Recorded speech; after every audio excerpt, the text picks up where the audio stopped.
Hello, hello, hello. Hey, how are you? Hey, Barbara Hall. Good evening, everybody. Good evening. Thank y'all for joining. I know it's a late night, right? Good evening, Judy. Well, thank you. Thank you for joining. Okay, so I have to talk to y'all for a second, and then we're gonna get right into part two of the video. So, welcome to Brooklyn Squad, everybody. I'm so glad you ladies are joining me today. I have to say ladies because it's mostly ladies in here, unless there's some guys in the back and I don't know who they are, but okay. Hey, Marinte. Okay, we got Barbara, her sister, in the building. How are you, beautiful? Thank you for being so supportive. She's so nice. She's so sweet. Um, this video hit hard. It hit really, really hard. A lot of cases hits hard. You know what I mean? And this one definitely, and it hit all of us hard actually, that we had to take a pause and regroup. You know what I mean? Hey, Kathy B, thank you for joining, Mamita. Um, yeah, this case definitely hits hard. So today, thank you. Today we're going to be doing part two. Um, Now, earlier this afternoon, I spoke to her friend, the one who introduced me to her case. And I don't want to continue saying her best friend. I want to say her name because she deserves to get some praise because if it wasn't for her, I wouldn't have known about this case. And she's working really, really hard to help um, Katie's husband get justice for his wife. Her name is Nilly. Neely, Neely. Okay, very pretty young lady. And she loves the video. She really, really liked the video. She watched it late last night and she really enjoyed it. And she wants to come on here or have the husband come on here. Now, what she told me was she has a recording that she will be given letting me hear. This cape goes so deep because remember when we said this cop is friends with this man. He took him home instead of taking him to the hospital or taking his ass to jail after that. You know what I'm saying? Good evening, Katie. Hi, Queen. Oh, Katie, we have a case with a Katie. With your name, girl. Yes. This case is so sad. So sad. Yes. Um, so there's a lot of covering up. There's a lot of covering up. And yesterday, was it you knew. Remember when you said, did I hear them say promotion? And you said rewind it, and I said okay, and I rewind it, but we thought we didn't hear it. It was promotion. And actually, give me a second.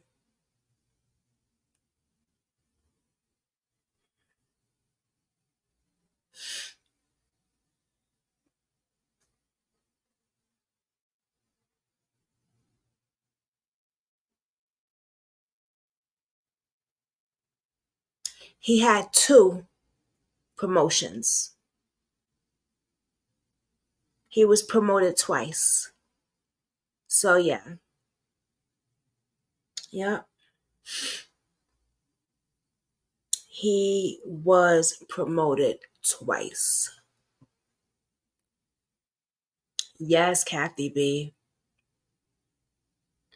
Disgusting. Disgusting. So when you heard that, you knew you were right. I must have didn't rewind it far back because she watched the video and she has said, yeah, promotion twice. Honey, there's a lot. So I'm waiting for some information to come through. They did get an anonymous tip with a recording, and I'm waiting for that to come through. But until then, let's continue spreading awareness for this lady and her husband, because he's damaged too. He was also hit with that damn vehicle, okay? And I'm sure he's also suffering injuries. And not only that, he lost his wife, his best friend, the mother of his child. Her students lost a teacher, a good teacher at that.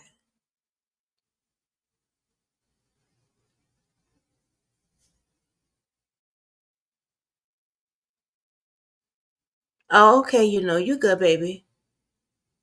Very sad, very, very, very sad.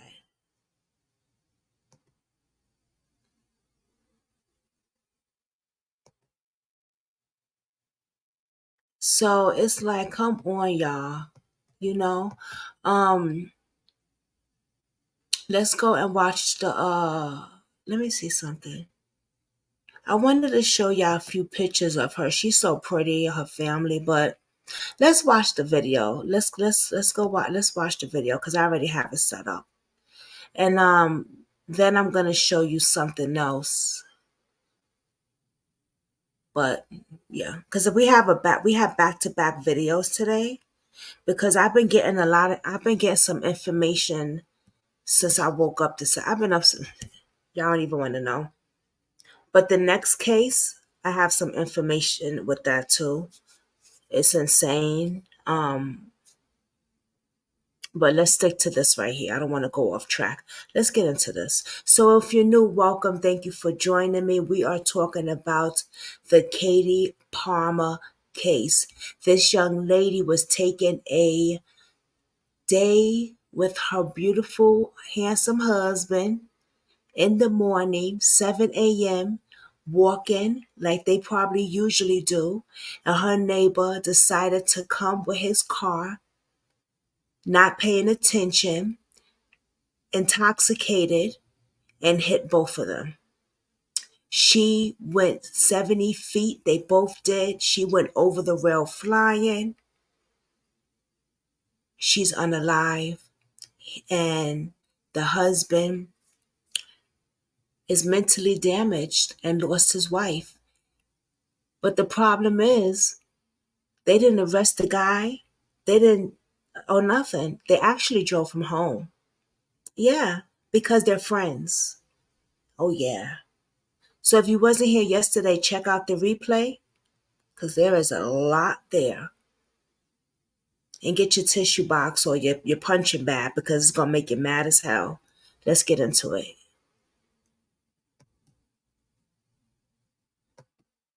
And this happened in Tennessee. I think Tennessee, if I'm not mistaken. Follow that link to voice your opinion like they encourage you to do. All right. Thanks a lot for listening, everybody. We really appreciate it. Follow us at crawlspace-media.com. And one more quick bit of news before we get to the interview. If anybody is in town in Worcester, in Wormtown, on Saturday, November 13th, the show Death by Incarceration, hosted by Suave Gonzalez and Kevin McCracken. That's a show that's on our Crawlspace Media Network. They will be performing live at the Brick Box Theater in Worcester. I'm so glad you could be are here. available via the link in the show notes. You can also check them out on their social media. They'll be posting about that with the link to the ticket sales.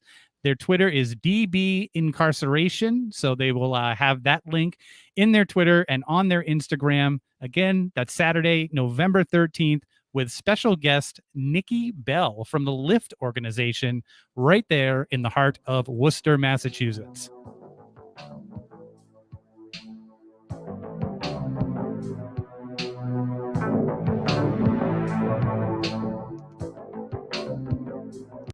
We went in there with 10, and in Texas, you have to get 9 grand jurors to vote for an indictment.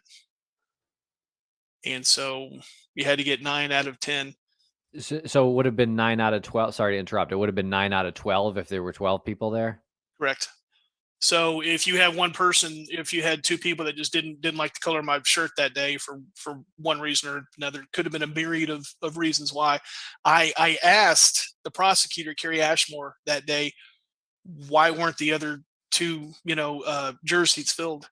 And his response was, I don't know. Didn't get a reason why we didn't get a full grand jury. I know now, as of 2021, there has been legislation that has been passed and enacted to where you have to have 12. So, yeah, I mean, and there are some cases where only 9 grand jurors were present and you had to get all 9 to, vote. They didn't have all the evidence that day. They did not have the phone records. They also did not have that third-party report.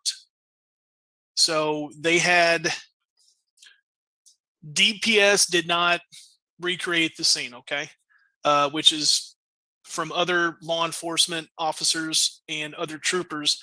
I've heard that's crazy. I mean, this is what DPS does when it comes to traffic accidents.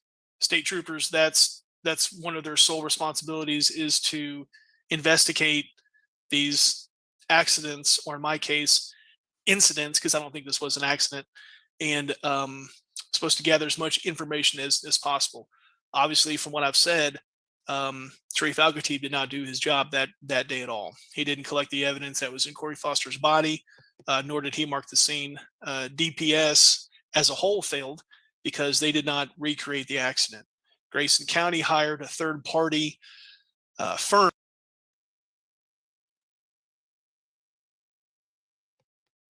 Wait, did he just say he don't think this was an accident?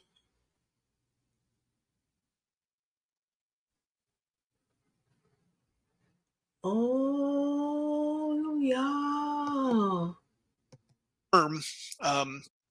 To come out and recreate that wreck. They did that. The gentleman that reconstructed that testified in front of the grand jury. Now, what the grand jury didn't have was his final report. The grand jury was on August 19th. The date of the final report was August 25th. Six days, which there's no reason for that at all. That report was very damning towards Corey Foster. Very damning. Put all the liability, obviously, on Corey Foster. Listed everything that he did wrong. Did mention that alcohol could have been a contributing factor. Did mention that it didn't matter if the fog or the sun obstructed his vision as a driver and an operator of a motor vehicle. Those are conditions that other drivers have to deal with as well. If you cannot drive and if you cannot see, then you should not drive. And you sure should not drive for 38 seconds or 0.3 of a mile. He made that decision to continue to operate his motor vehicle in a reckless manner. That was not given to the grand jury at all. Yeah, I mean, you took the words out of my mouth. I'm sitting here listening to this and thinking, it doesn't matter. Like, we've all driven in a car that has a foggy window or a windshield, and we've all driven into the sun, and we slow down and we put the visor down, and we're like, I don't know about you guys, but I'm like hyper aware when I'm in that situation because I don't want something like that happening. I mean, at the very, very, very least, it's just reckless driving. Not just, but you know what I'm saying? Like, it's just done. It's just reckless. If that's not what reckless driving is, then I would like for somebody to tell me what it is. Well, maybe he had to have been on the phone at the time. Oh, he was. He absolutely was. So we have somebody who was visually distracted, couldn't see out of his windshield. Whether he wants to blame it on the fog, whether he wants to blame it on the sun. I've never heard the weatherman tell me it's going to be a really foggy, sunny day. Which if you look at the DPS report, they interchange. I think they only mentioned condensation once, which that's what it was. It was condensation on his windshield that allowed him not to see. But the report says fog all over the place. So he says that he was distracted by the fog and the sun, which you can't have both. I mean, I don't think I've never been out on a foggy day and been, man, this sun is horrible. Never. So it was the condensation on his windshield that he could not clear. Exactly. Obviously for 0.3 of a mile. And it was the also added excuse of, I guess, the sun hitting the condensation that further visually distracted him. It was also the manual distraction that he had in his hand by dialing the number. And let's also throw in the fact that his cognitive functions were impaired, slowed, or dulled by the fact that he had a strong presence of alcohol coming from his body. And we don't know what else was in his body. And the reason why I say that is because if you look at the body camera footage from that day, very emotionally flat.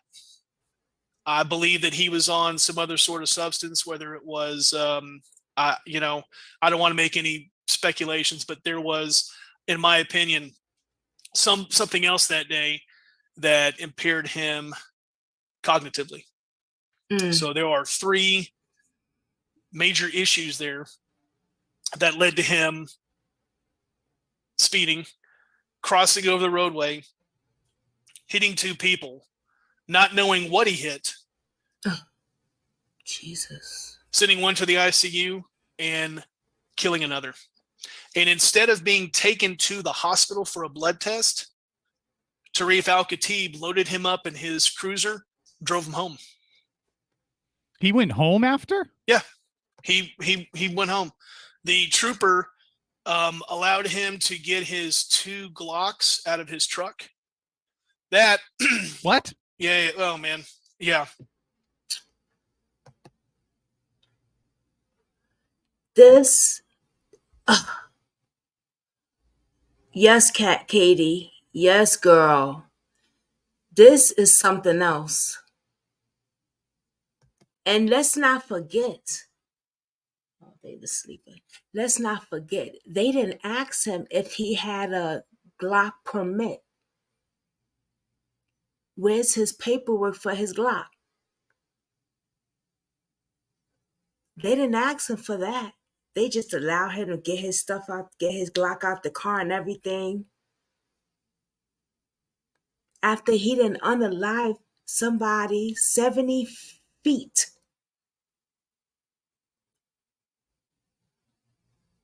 And, y'all. This is crazy. And then the cop drove him home like a pat on the... It's okay. Probably bought his ass a beer on the way home. Who knows? This is sad. This is really sad. So when they were doing the inventory of his truck, they asked if he had any weapons. And he said, yes, I have 2 Glocks. The trooper then asked him, are they loaded? He said, yes. The trooper goes, okay, why don't you get them out and hand them to me? What? It's all going to be listed down in inventory. Okay. Texoma Auto Care is who we're going to have to get it. Let's get those pistols out. Okay. Yeah, let's get those out. You want to do it or you don't? No, you can get them. Are they loaded? Yeah. You're doing good with that. Yeah.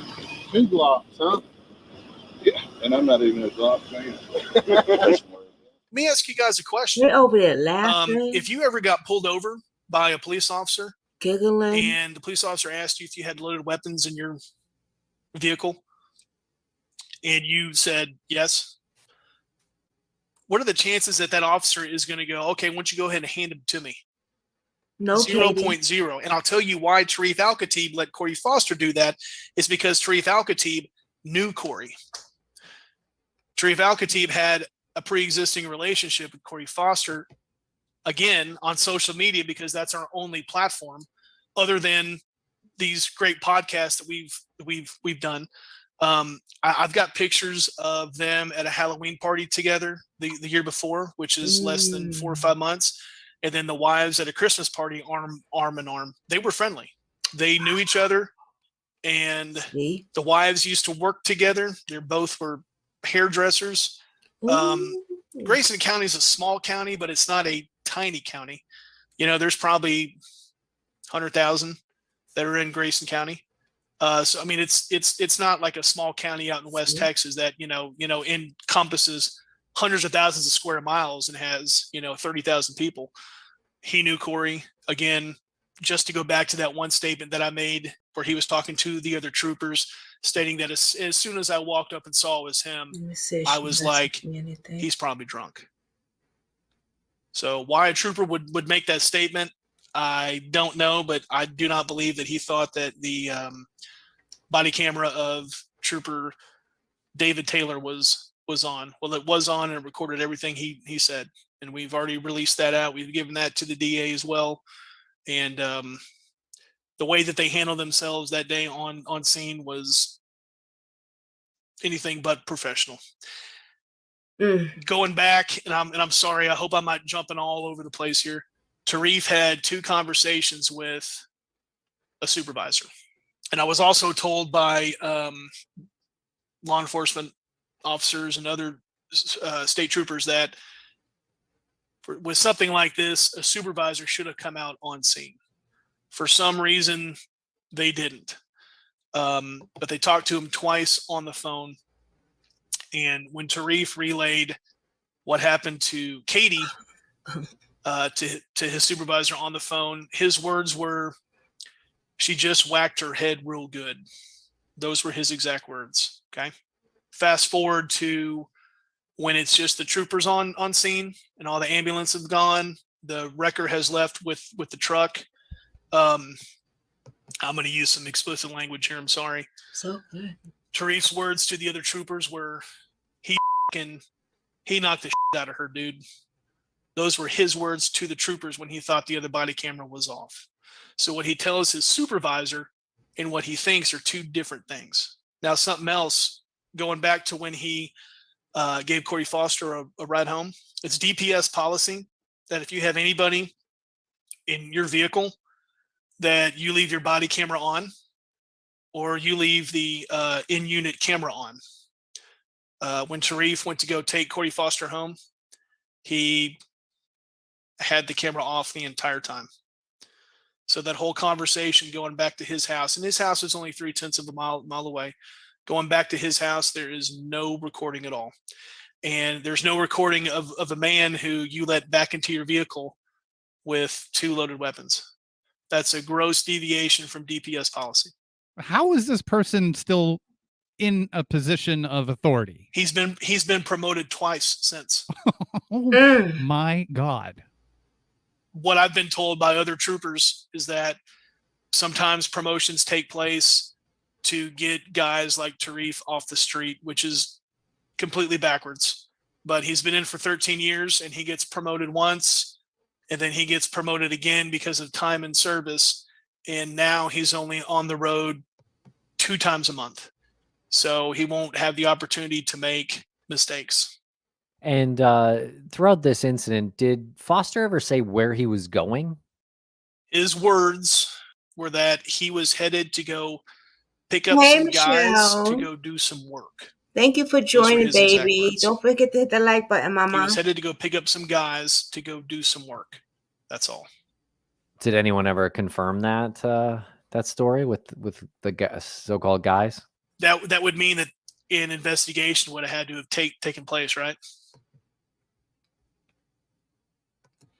Yes, you knew. You were right yesterday. You had said promoted.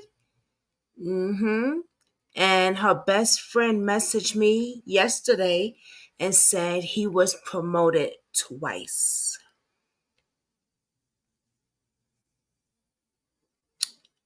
This is unbelievable. And you know, the fact that we said, oh, they know each other, but it's even deeper than they know each other like that. Their wives know each other. Their wives hang out together, so they're deeply friends. They're not friends just like, hey buddy, pass and go friends. No, no, no. They're deeply involved friendship.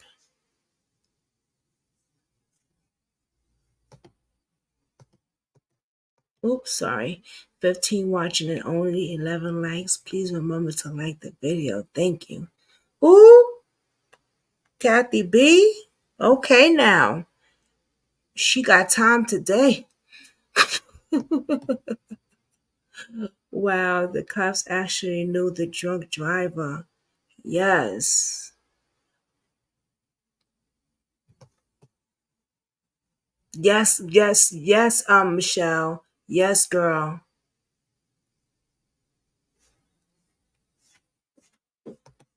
Thank you so much, Kathy B. Kathy B shocked me on that one. I'm sorry, y'all. She fucked me up on that one. Yes, y'all, come on, y'all. Hit the like button. The like button is free. Yeah, it's not chargeable. Come on. And we know that didn't happen. Let's get this story. Do you know out. who he called? I have an idea, but I don't know. Just be speculating. I know that the district attorney's office has the phone records. I believe that they are not that they are. I believe that they should look into that to see exactly where he was going, especially a phone call that was made 31 seconds prior to him calling 911. I think that's pretty important. I think you would have to agree with that. I think whoever he was speaking with, he must have said, I think I just hit something. I mean, how are they not a witness? Yeah. Yeah. If you look at the phone records, because I've seen them, so the phone rang for 24 seconds, and then the line seizure was 5 seconds. So what happened is that he placed this call, and my timeline, which I believe is the only plausible timeline, is that as he was placing his call, a second or two before he hit us is when he placed it. The phone rang for 24 seconds. No one picked up, and it went to voicemail for 5. Now, 5 seconds is not enough time to leave a message, even with just a default voicemail. I mean, it's probably 7 seconds or so. But that gave him enough time to place that call for 24 seconds. It went over to voicemail or picked up on an answering machine. Mm-hmm. And then he looked down and had the phone in his hand. Right, into that call, 911 call, and it was two seconds later. So don't believe he had any contact with anybody on the other side of that line. But there's probably a recording on the voicemail on his end, I would imagine. I believe I don't think that there is. Again, I don't know. I don't know if 5 seconds would be a long enough time to go through the prompt. Hey, you've missed a call from, sorry, couldn't get to your phone. Please leave a message and I'll get back to you. Thanks. Katie. Click. Yeah. So I don't believe one was left, but it'd be really good if somebody did some investigating, i.e. the DA or, back then the DPS, and find out if there was a voicemail. And I really hope that the district attorney pays attention to that. You know what? And, ask questions Katie. This time around. You've done a great job gathering information as much as you seemingly can. And I know Iris has helped you a lot too. What's the story with this anonymous package that you received? So I received some information from somebody who had been following what had been going on with Katie. This person reached out to me and dropped off some material relating to the last arrest of County Judge Bill Majors. Bill Majors is the acting county judge here in Grayson County, which obviously you guys know. The county judge is the de facto mayor of the county. Okay. They said to pay attention to a missed call. I said, all right. So played that footage. From what I read, He was at a bowling alley bar in Sherman, left. There was a DPS officer and a city cop that saw or heard him crash into a light pole. So they went over there, and he had pulled into a gas station, and that's when the body camera runs. And it shows, I want to preface this by saying that me releasing that on our social media, I was not going after Bill at all. I was going after the phone call that he made. So I just want to make sure that, I do not want to get political at all. That's not my agenda. With Justice for Katie Palmer, my agenda is exactly what it is: justice for Katie Palmer. So watching this body camera footage from the trooper, he takes Bill out. He determines that Bill is indeed intoxicated, and Bill had left his phone in his truck. And the DPS officer went back to go get his phone, which would have been great if that happened in our case, and they actually reviewed it. And he saw that there was a missed call from Brett Smith. Brett Smith is our district attorney. So as it appears, the county judge knew that he was intoxicated. He had a DPS unit and a police unit behind him. He placed a call to Brett Smith. And I believe probably it would appear to discuss what was about to happen. I took offense to this when I saw it, for the simple fact that right there, I'm tired of the good old boys club. I believe that's what happened with Corey and Tarif. And I believe that's what it appeared that our county judge was doing. He was trying to get off for being intoxicated. I think at that point he was 3 times over the limit. When he hit. You know what, Katie? You made a really, really good point. What about if at the scene he called that cop because he knows that officer? He knows a cop that is in the, Wow. I didn't think of that yesterday. Because my thing is this: when the accident happened, I was like, damn, he didn't even call 911. He had the other lady had called 911. So who was the driver on the phone with, playing with? You know what I'm saying?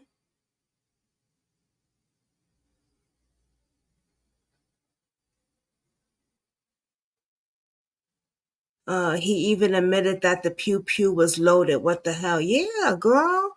Once again, all of these parties works together. This is sickening. Yes. Yes, girl.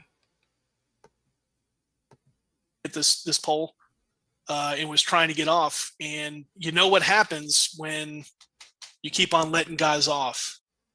You go walking on your street and you get run over at 7:45 in the morning. That's what happens. It's unbelievable. Like, this is pissing me off. These cops pick and infuriates me that there's never, like, how is there never accountability? These stories that we hear, and it's over and over and over and over, and then like the worst tragedy happens, and then it's like, we're not going to do our job now. But we're going to continue to be repeat offenders, and we're going to continue to contribute to, like you said, the good old boys club. Like, where is the accountability? There's none.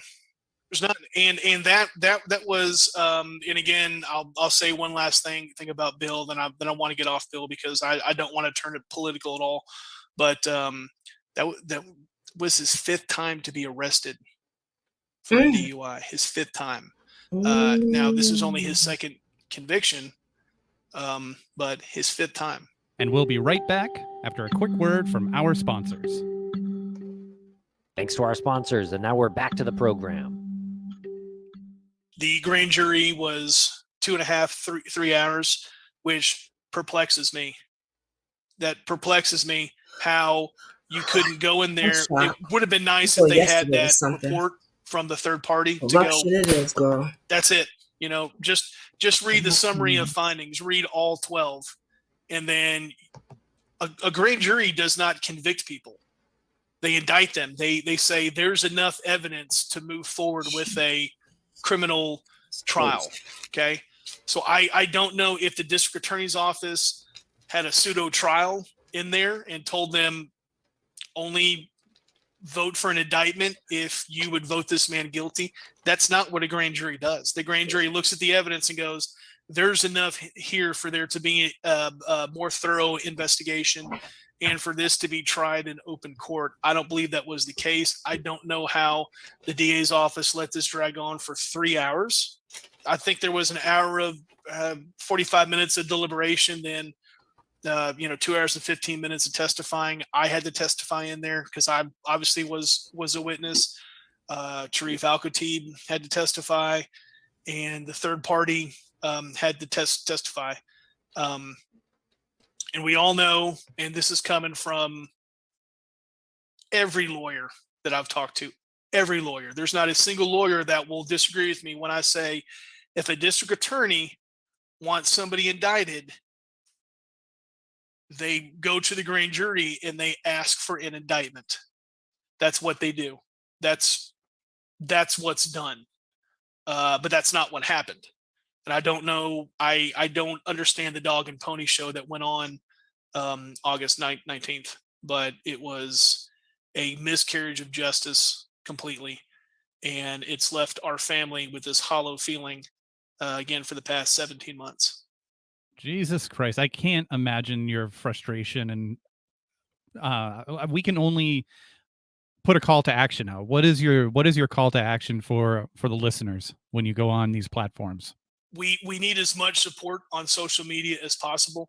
We had one call to action months ago, and we contacted Brett Smith and asked him to relook at this case, represent it in front of another grand jury. And I think I would ask the same thing now. The DA has the phone records. The DA has had that third party report.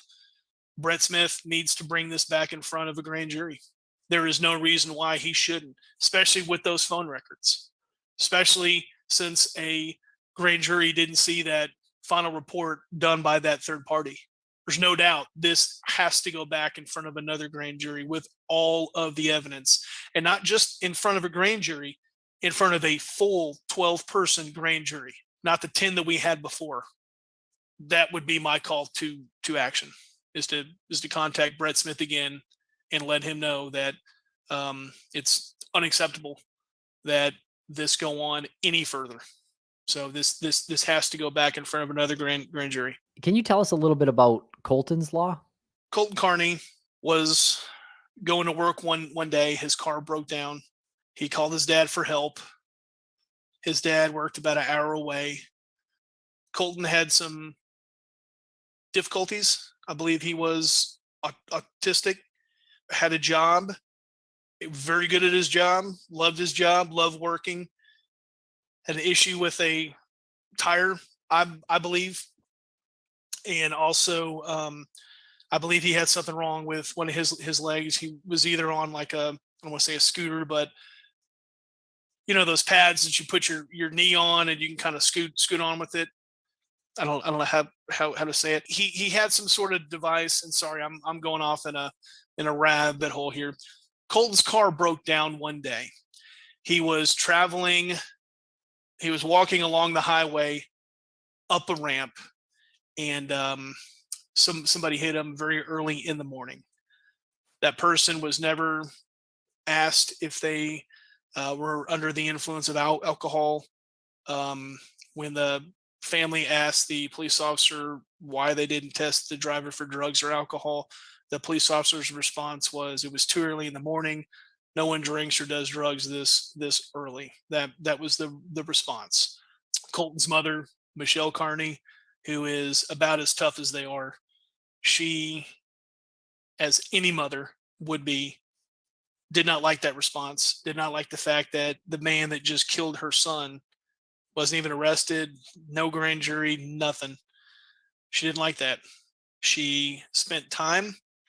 She contacted every member in the Texas House of Representatives, and only one member got back to her. That was Representative Terry Meza.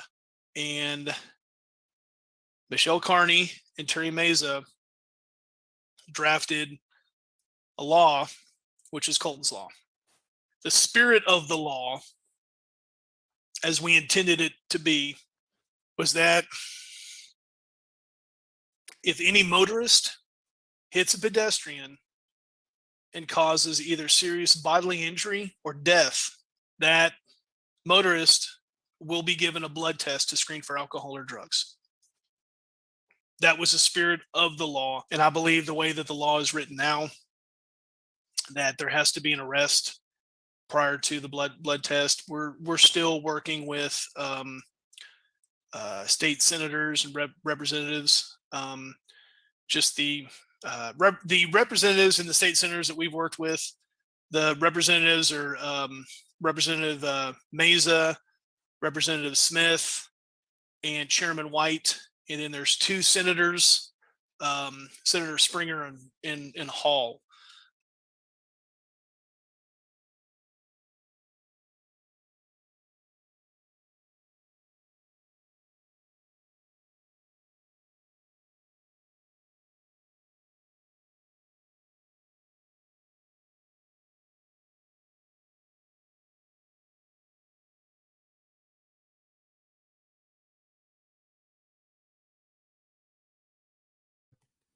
I forgot I was muted.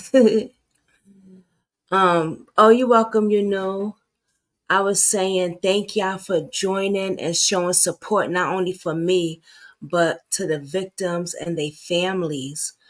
I can just imagine how this impacted on their children. Remember, they got two beautiful children. You know what I mean? But he is doing an amazing job getting her name out there, trying to get the justice. I'm sure she is in heaven looking down, so proud of him. So proud of him. What an amazing man. And he was hit by the vehicle also. For those of you that don't know, he was hit by the vehicle also. You know?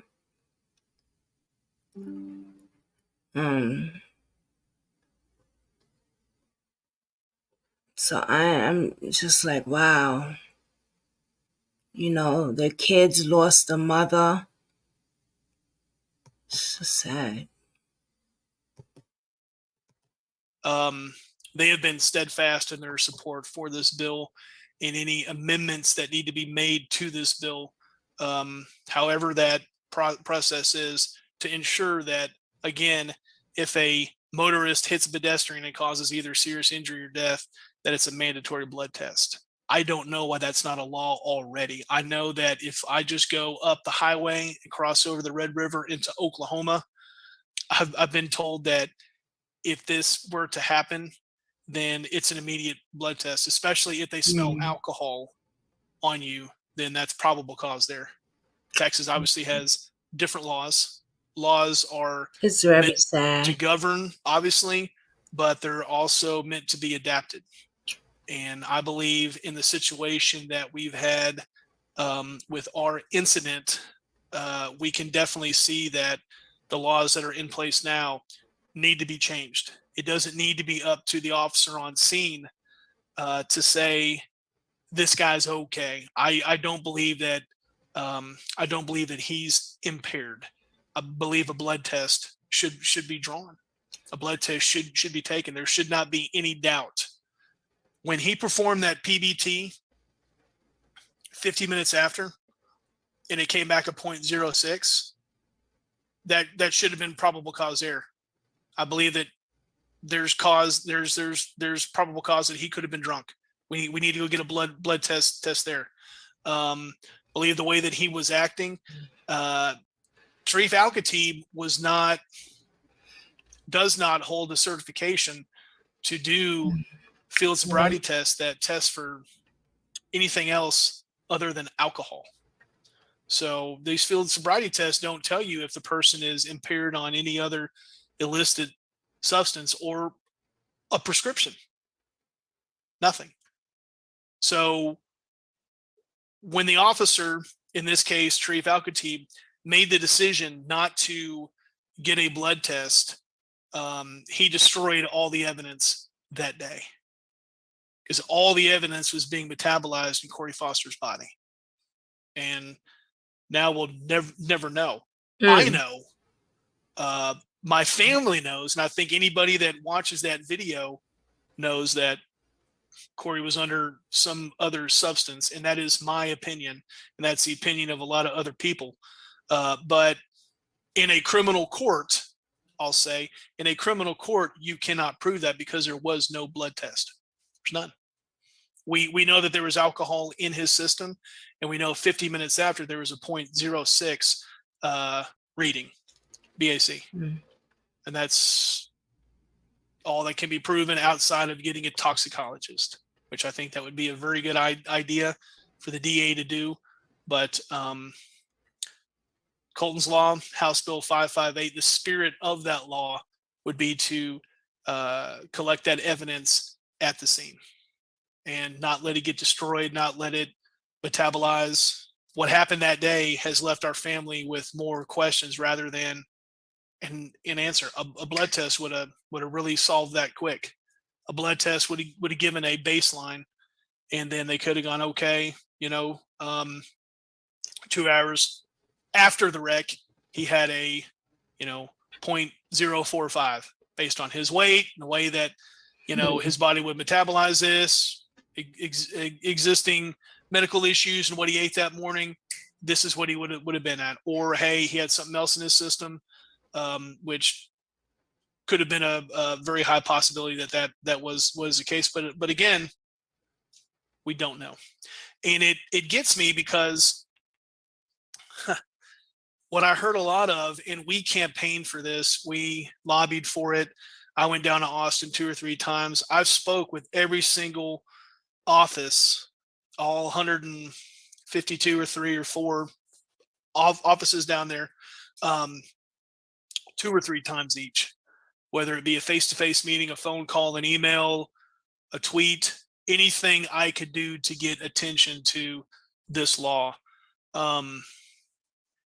And it always goes back to probable cause, which again, the probable cause in our case would have been the alcohol, the fact that there was reckless driving, and you've got one person going to the ICU, one person it's being care flighted to the trauma center in Plano.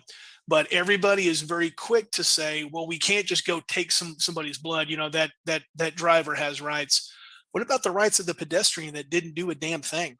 All I did and all we were guilty of was walking as a couple down the road to go look at some damn birds and come back. That's all we did that day. And we were lawful in how we were walking. We did nothing wrong that day at all. But yet we have to make sure that we don't infringe upon the rights of this person that just ended a life. And I was about a foot away, a foot and a half away. Had I been a foot over to my right, my kids would have been without parents. But it's okay because we didn't infringe upon the rights of this driver that had alcohol in his system already. I don't have a reason at all. Where are the rights of the I'm not actually looking at. Yeah, people have this very skewed, warped view of what rights actually are. The scenario is that somebody screwed up, and you need to face consequences of that, so you start to lose certain rights in that scenario, and it only makes sense that someone should be tested to figure out why this happened. There's no rights there anymore. There's no more rights. Like, you have a limited amount of rights now. And it's not a right to operate a motor vehicle. It's a privilege. It's a 100%. privilege. You have a license. There's not a company around that if you drive a forklift, Say that again. Wait, let me and hear you it. damage property or you have an accident, that doesn't require you to go take a drug test. How is that legal for a private company to do that? But then when we're talking about a man driving a 6,000 pound truck that hit somebody 70 feet, again, hit us so hard, knocked us both out of our shoes. I didn't think that was possible.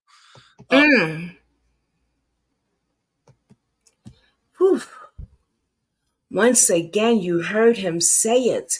Hit him so hard, he knocked them both out of their shoes.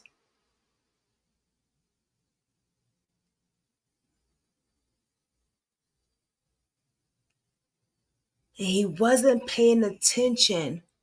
Was this an accident? It sounds to me like the husband said in the beginning, this was not an accident. Now, they were neighbors. I need to find out, had they ever had any conflict since they became neighbors? Was there any animosity, any drama, any jealousy, any conflict? Was there anything going on since that crazy driver and him knew each other?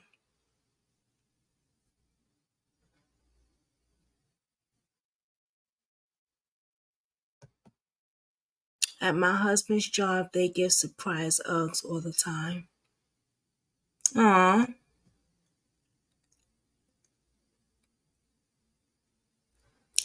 So that's very, I definitely want to know that.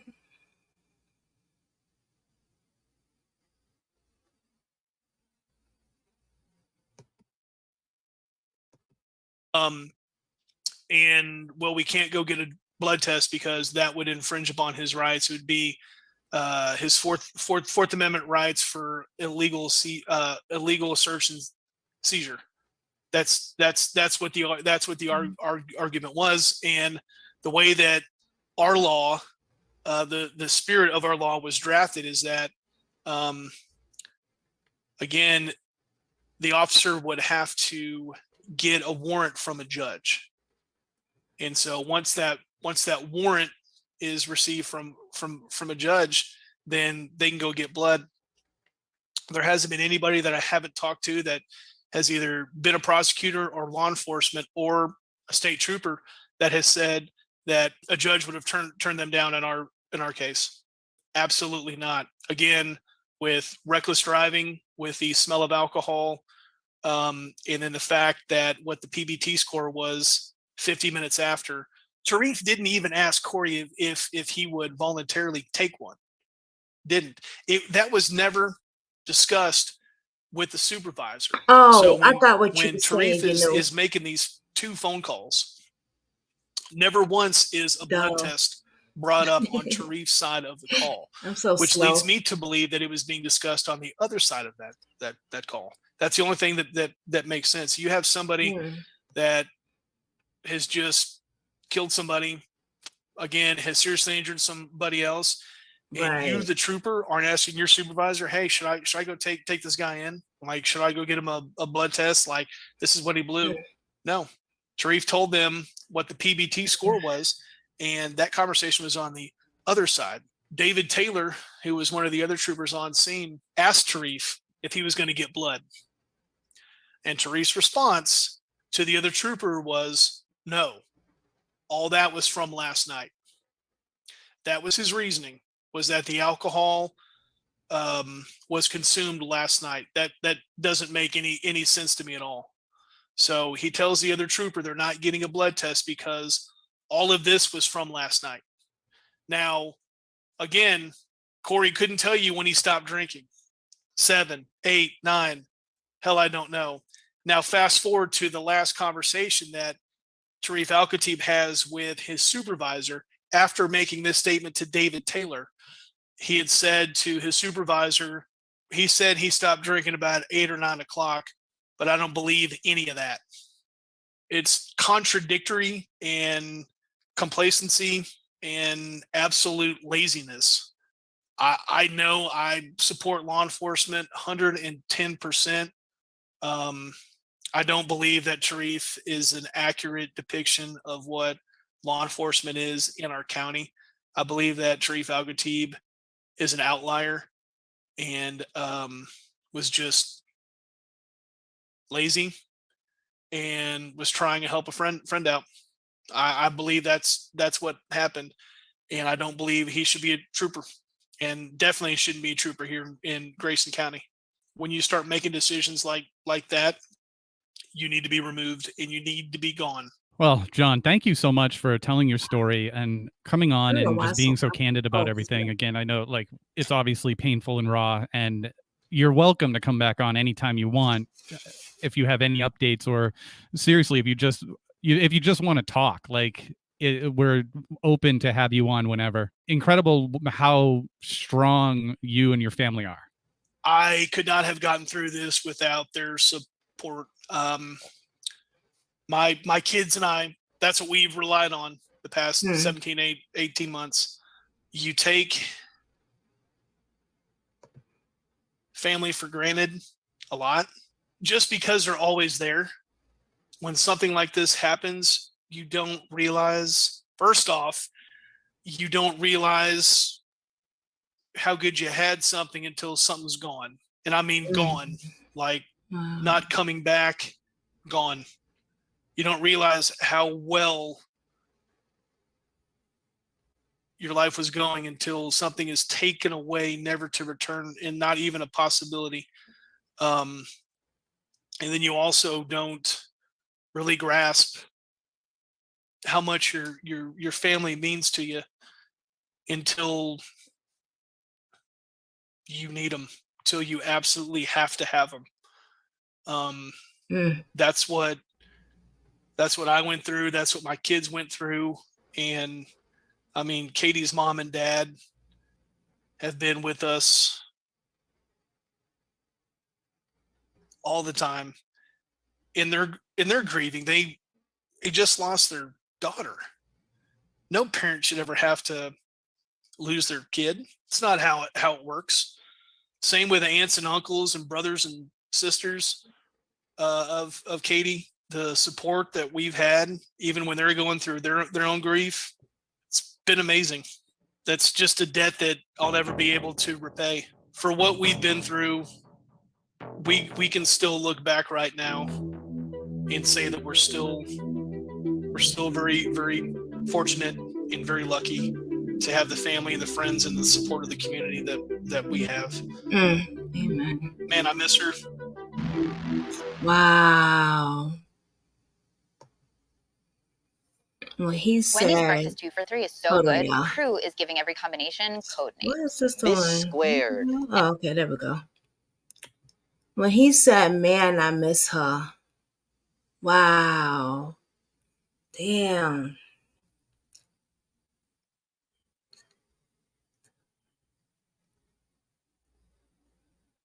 Hey, hello, Jimmy Myers. How are you? Thank you for joining. This is, wow. He said, damn, I miss her. That hit me like that. You know what I mean?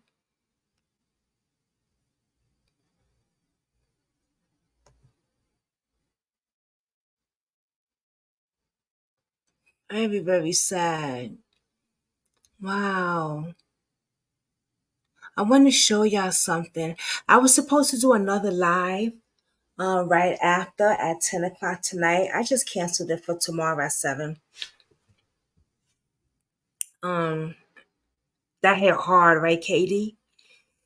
Oh, because I don't want to overbear everyone with a lot like yesterday. And it's already, I started late today. And I know I told y'all that I would start around 7 to 7:30, but today was a mad woman house today. Let me show you what her best friend sent me. Come on, let's go into here.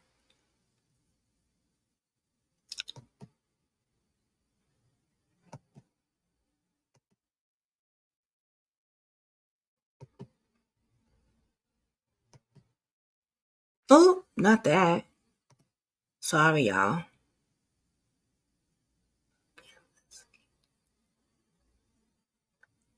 Jimmy Myers.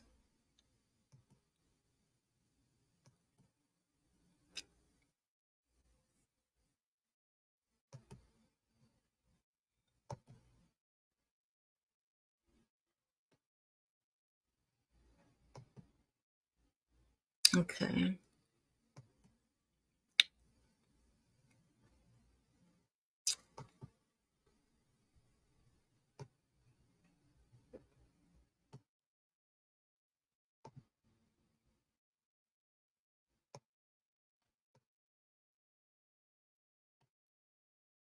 Okay, I think that's in here or anywhere. Okay, so what she sent me is in the group.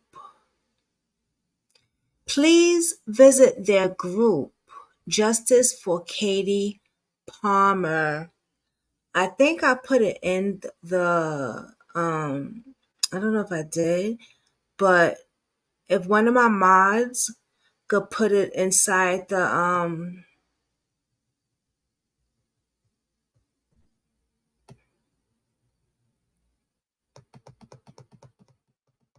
down below.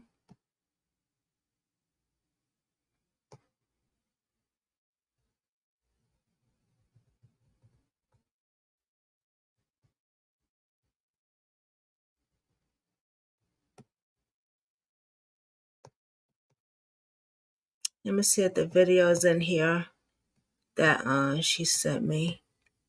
Oh, it's probably not. Let me see. If not, then I'll just show it on my thing. I would think that he had put it in here yet, but I guess not. Let me just show it. Show the video that she sent me.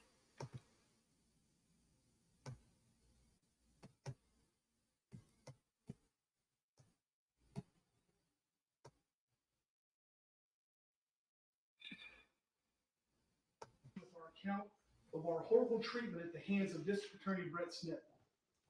During this time, we never understood why my wife's case was covered up by Smith. But we've heard rumors of how close Smith is with DPS trooper Tarif Al-Khatib.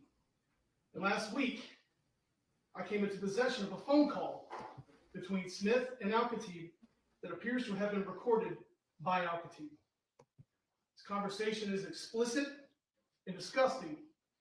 And as a concerned citizen, I feel compelled to release it to you, the public. And as soon as we're done with the press conference, I've got copies for media as well. Throughout this conversation, it's very clear that Smith and Al-Khatib are very close. In fact, Smith even offers Al-Khatib a $5,000 check to help him out with his personal life. I wholeheartedly believe that this strong friendship led to Smith misleading state investigators during their investigation of Al-Khatib's conduct while handling my wife's case.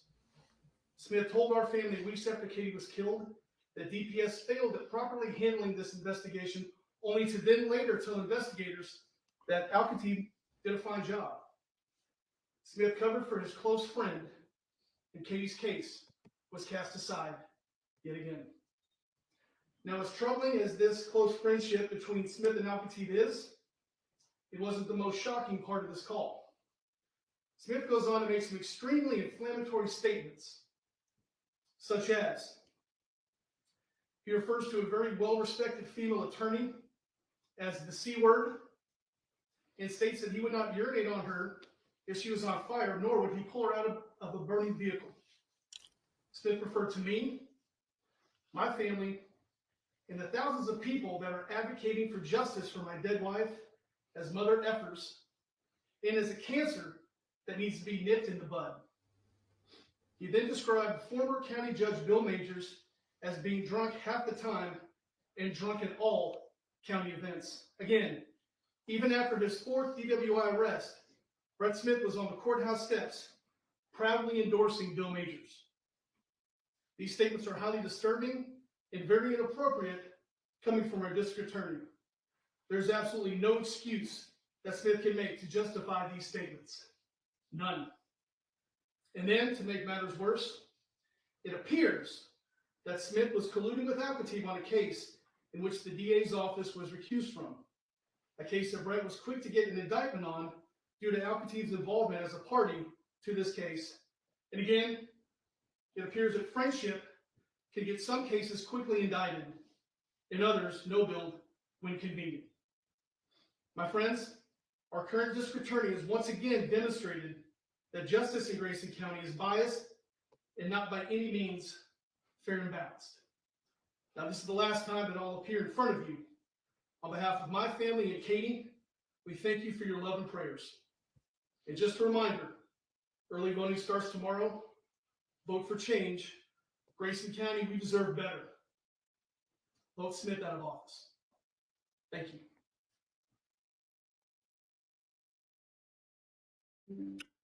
Whoa.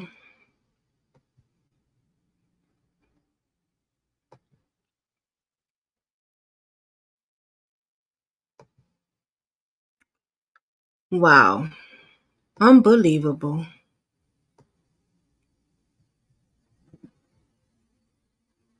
Unbelievable.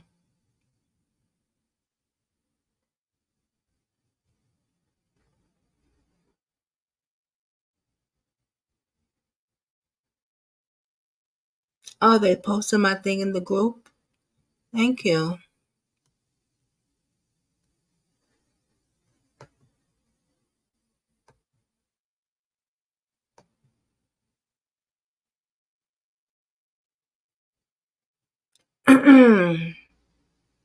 um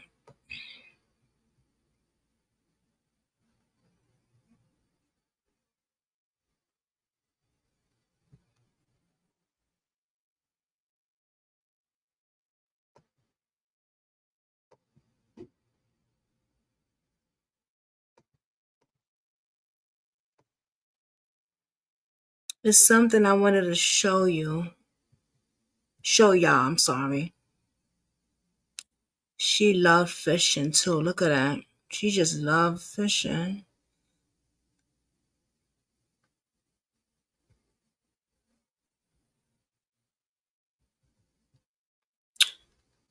Oh man.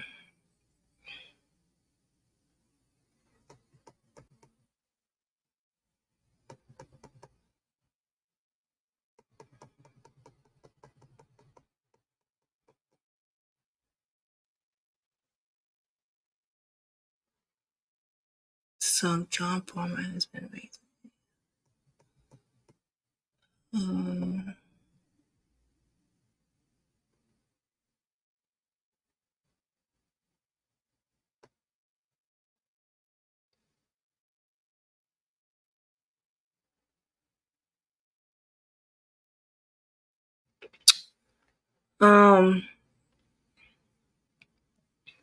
This is your license insurance? Yeah, here, I'll give you a ride home. Yeah, no problem.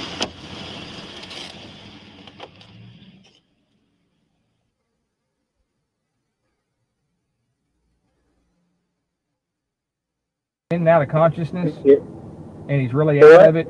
They said he's really out of it, and he sounds really confused, but he said that they have 3 kids and that they're home alone, and he thinks that the oldest is 9. Well, they thought he was going to come to the fucking door. Well, they may not. I wonder what they want me to do with them.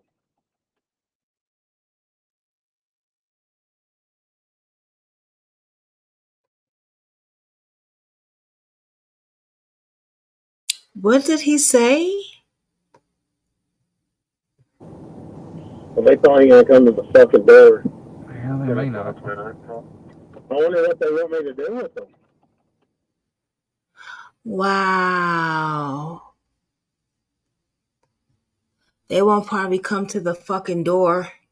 That's how he says it about the kids. These kids are home alone. Their parents is in the hospital. One is fighting for her life after the car accident. And that's how, and he drove the suspect home with no problem. But you can't check on the children? And that's how you talking about them? Whoa. Unbelievable. Unbelievable. You fucking monsters. That's what you people are. You fucking monster police officers.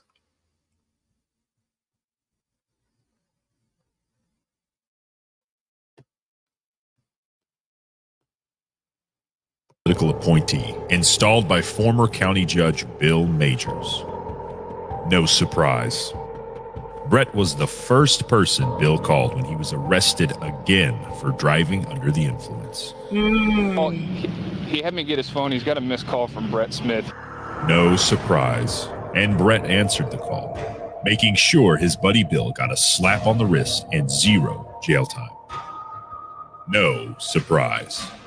All while sending others to prison for years for similar offenses. Justice should be blind, not bought. Brett fooled us once. Don't get fooled again. No more Brett Smith. He had a phone call from him on his phone. That is it. No, we need to see that again. Who is Grayson County District Attorney Brett Smith? Brett first became DA as a political appointee, installed by former county judge Bill Majors. No surprise. Brett was the first person Bill called when he was arrested again for driving under the influence. Oh, he had me get his phone. He's got a missed call from Brett Smith.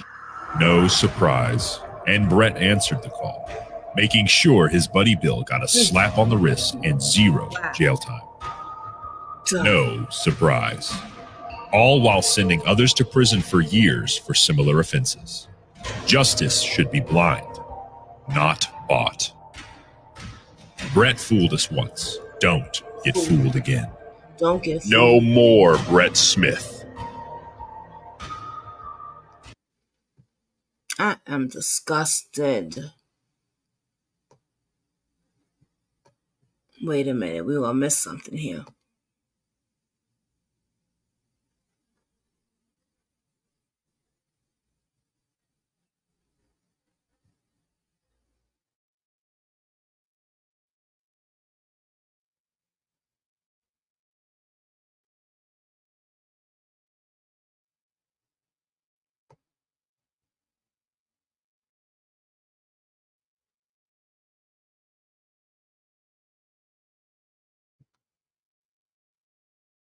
Brett turned a blind eye to the family's pleas for justice. When her family sought justice, Brett told the family, "Call off your jihad." When a trucker fell asleep at the wheel and killed a Salina police officer, his daughter, and Ruben Ramirez, a Marine Corps veteran and father of 5, Brett refused to pursue prosecution. Brett told the victim's family the driver is a good guy and that prosecuting wouldn't bring back their loved ones. And when tasked with prosecuting a serial child sex offender case, Brett didn't tell them anything because Brett never even bothered to interview the victims. If your loved ones are victims of crime in Grayson County, what will Brett Smith tell you? No more Brett Smith. Get rid of him. Get rid of him. Yeah, we're gonna have to get rid of him. What the hell? Get rid of him. You gotta get rid of this dude, man. Okay, I want to show y'all the news report here.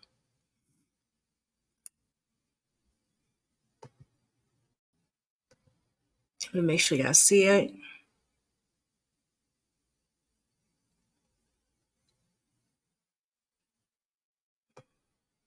I know. This is crazy.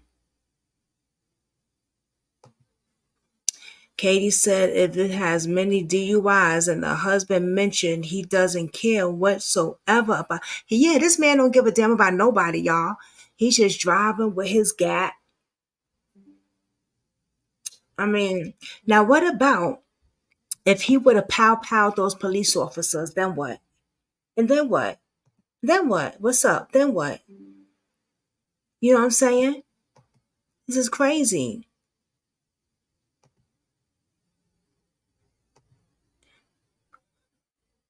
This is crazy. What about the people that let me play this for y'all. Check this shit out. Well, I don't know about I haven't watched none of this. I like watching with y'all. But check this out, y'all. Let's see what this got to say. Meet Bob, the modern HR platform for modern business. Bob is built. A press conference today, a former Grayson County Assistant District Attorney spoke out against how his former boss. It's so low, right? A fatal crash that left a Denison teacher dead 4 years ago. Let me say something. Aaron Pillay tells us more about what he had to say and the DA's response. I was bothered by several things I saw and heard from the leadership in that office, Brett Smith. Many of these things referred to John Palmer and his family. Matt Flanagan began working under Brett Smith, the Grayson County District Attorney, in February 2023. The final straw was after finally meeting the family. Flanagan recalls when Smith announced to the DA's office he was running for re-election, he made one main point. John Kermit Hill, the man running against Smith, only has one, and I quote, dead horse issue to run on in this election. Flanagan says Smith was referring to the Palmer case. That dead horse issue is in fact a dead woman, and her name is Katie Palmer. In April of 2020, Katie and John Palmer were walking here in their neighborhood in Denison when she was hit and killed by a truck. Since Palmer's death, her husband, John, has been critical of how Smith has handled the prosecution of the man driving the pickup truck that hit them, Corey Foster. What we're trying to do right now is just educate voters again on who Brett Smith is. A Grayson County grand jury declined to indict Foster on any criminal charges. Look at that. Palmer now has a pending civil case against Foster. The public needs to know what's Crazy. actually happening in this office Crazy. behind closed doors. Flanagan officially resigned from the district attorney's office Sunday. In a statement to News 12, Smith said You right, and Marion. his supporters are, quote, resorting to lies, dirty politics, and the continued weaponization of a tragedy, end quote. Smith faces Hill in the Republican primary in March. The winner will take on Democrat Brandy Douglas in November. In Grayson County, Aaron Pillay, News 12. He's very evil. Texoma Educators Federal Credit Union serves all of Texoma wherever you work. We're a community bank with friendly people. Visit us online at texomaeducators.com or visit one of our branches in Sherman, Denison, and Durant. He moved down the road and got on the school bus one morning, and there he sat. So I sat down beside him. Besides, he was really neat. I mean, his mom had him clean.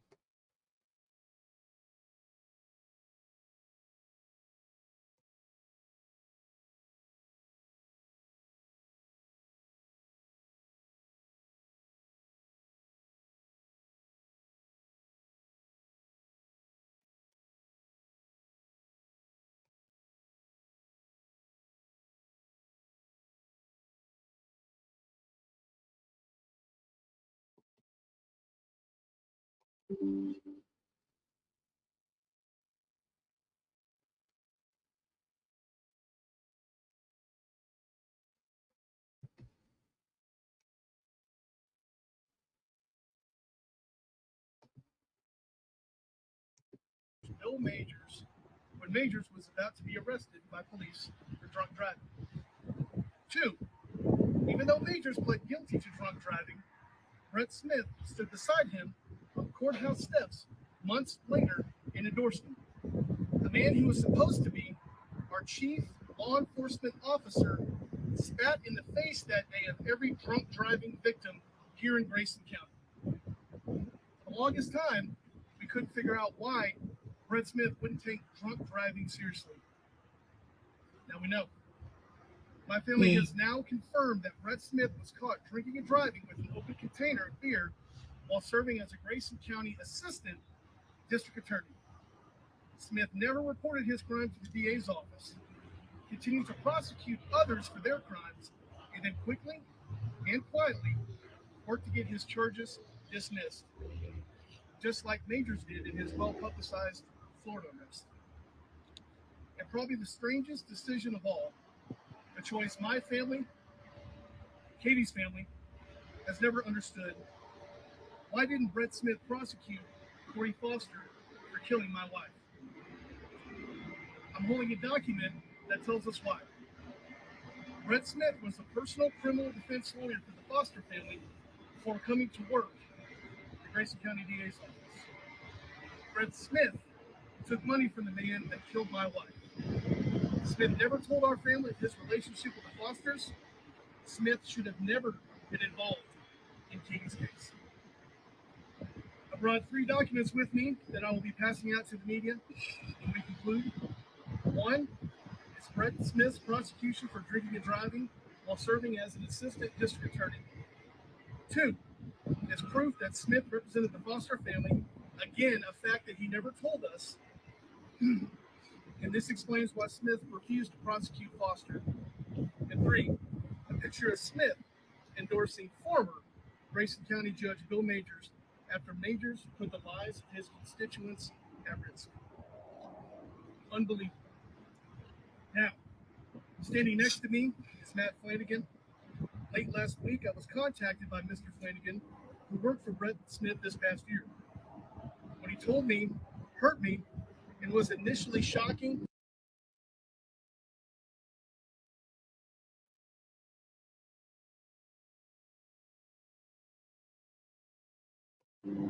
But honestly, I'm not surprised. Sorry, y'all. I asked him if he would come here today to stand beside our family and tell the public It's okay, Barbara. what exactly is going on in Brett Smith's office. We was here anyway. February 2023, I had the chance to join the law enforcement community of Grayson County as an assistant sheriff. The job which held immense perks.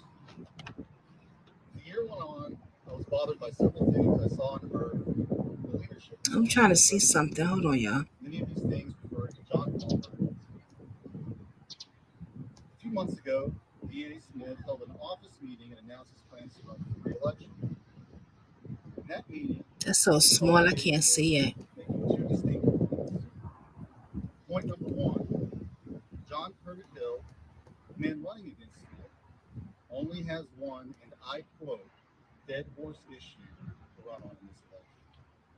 The second point made was that he wanted the office to stay out of his person. In the months after that meeting, I learned the truth. That dead horse issue is in fact a dead woman. Her name is Katie Palmer.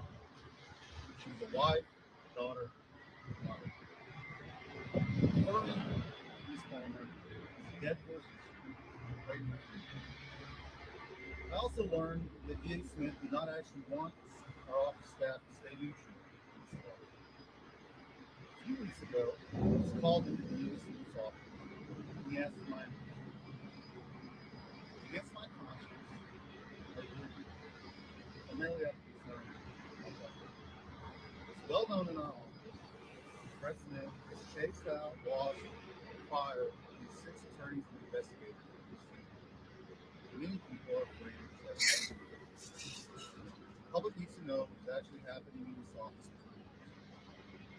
After much reflection, I submitted my resignation over the weekend and now withdraw my endorsement of the DA president.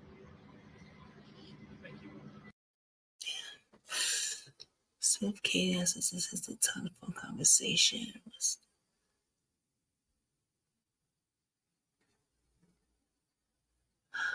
Oh, let's hear it.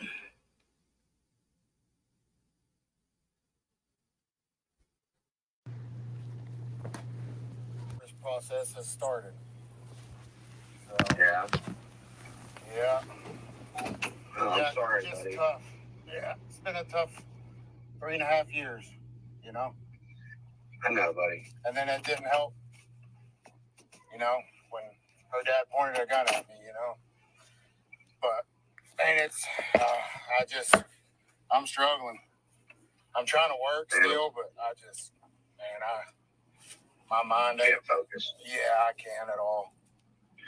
I know. So are you guys going to try to work it out or just kind of separate amicably or y'all? Oh, no, she Oh, I thought you was on here earlier, Barbara.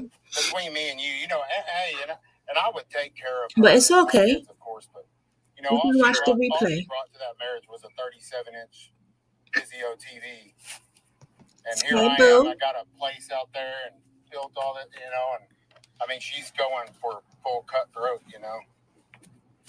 I mean, she took Sheila Shea.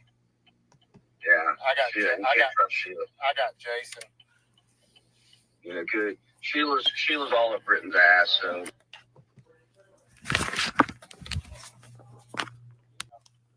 She only gets the value of 2 months of that. She doesn't get. She doesn't get all that. Yeah. No, that's why they don't take care of you, man.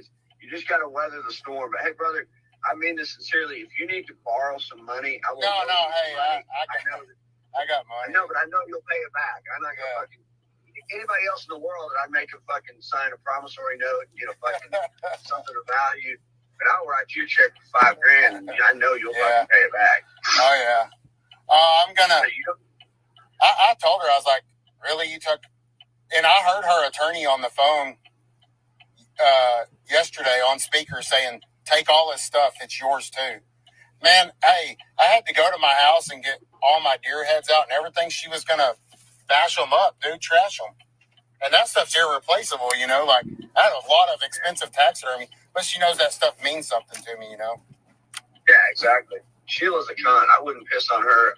I wouldn't pull her out of a burning Jason said she's kind of losing her mind a little bit. Yeah, her fucking husband's a drunk. Yeah, he said she's kind of losing her mind. He's like, she's not as good as some people think she is. You know? Exactly.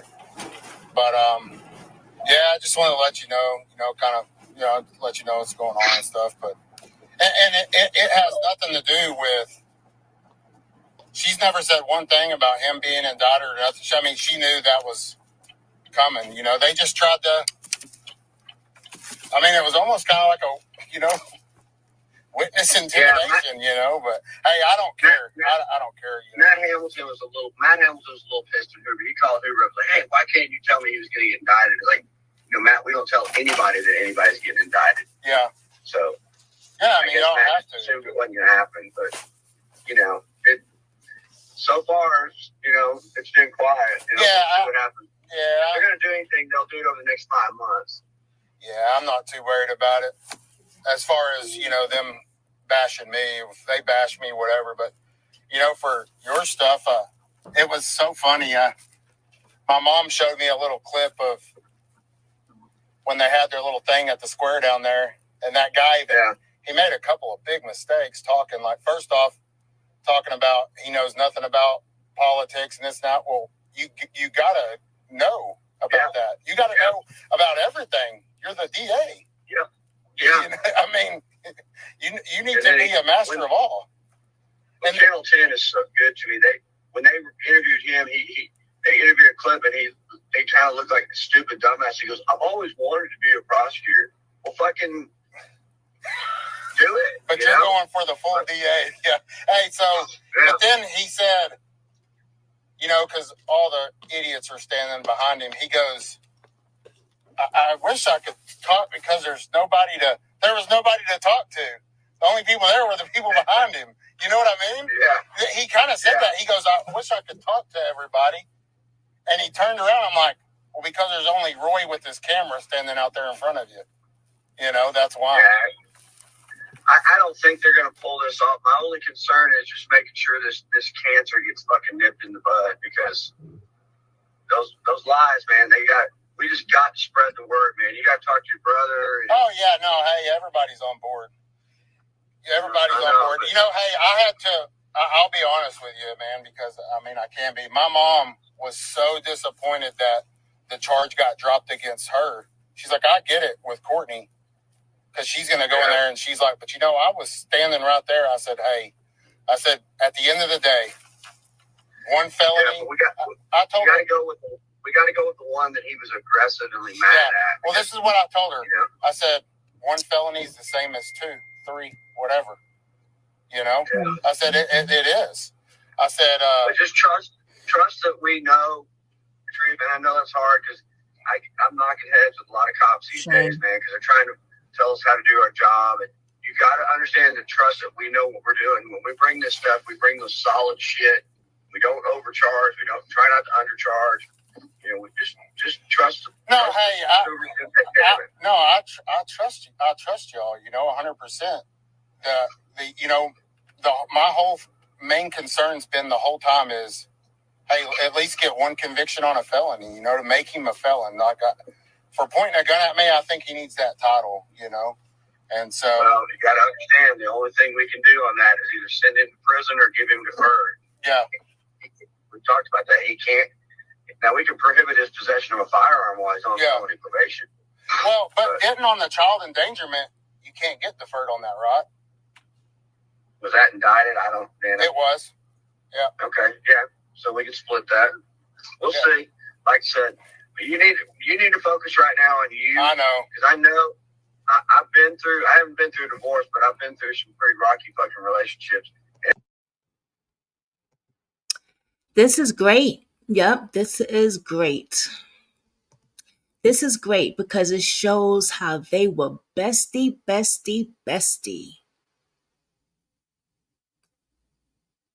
Talking about giving each other advice on marriages, divorces, and this and that.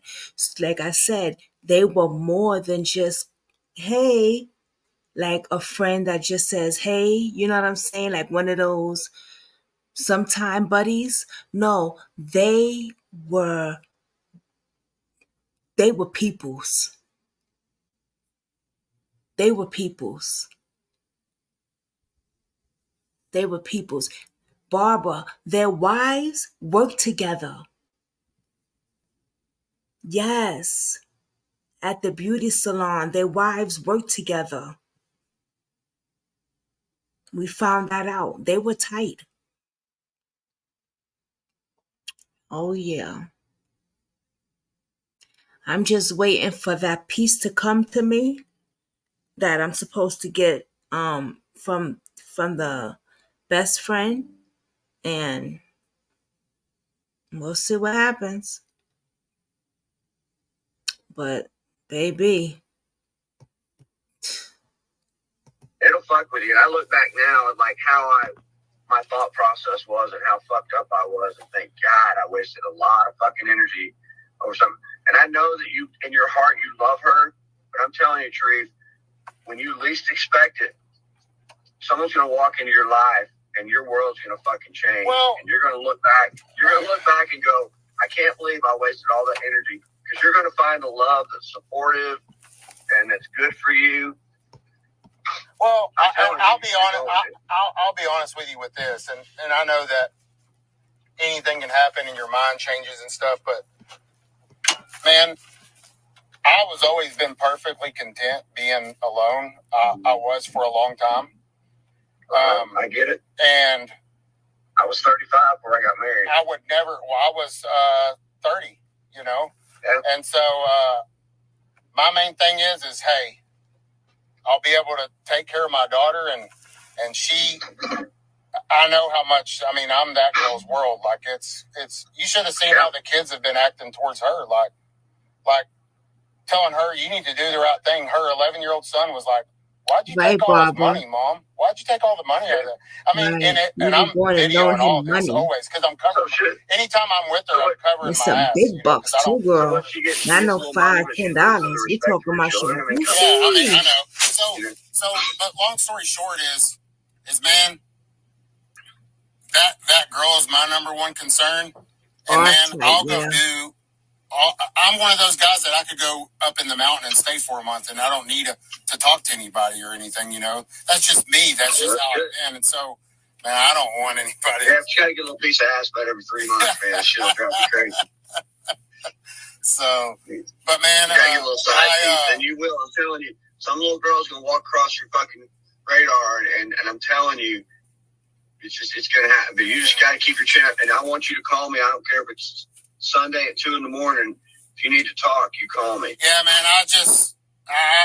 I've been down but I just want to let you know because I mean, you know everything I'm going through the same thing. I watch these motherfuckers come out with that one fucking case and talk about all the injustice in the DA's office. You don't think that's a fucking kick in my nuts? I don't even know what that is. I don't guess.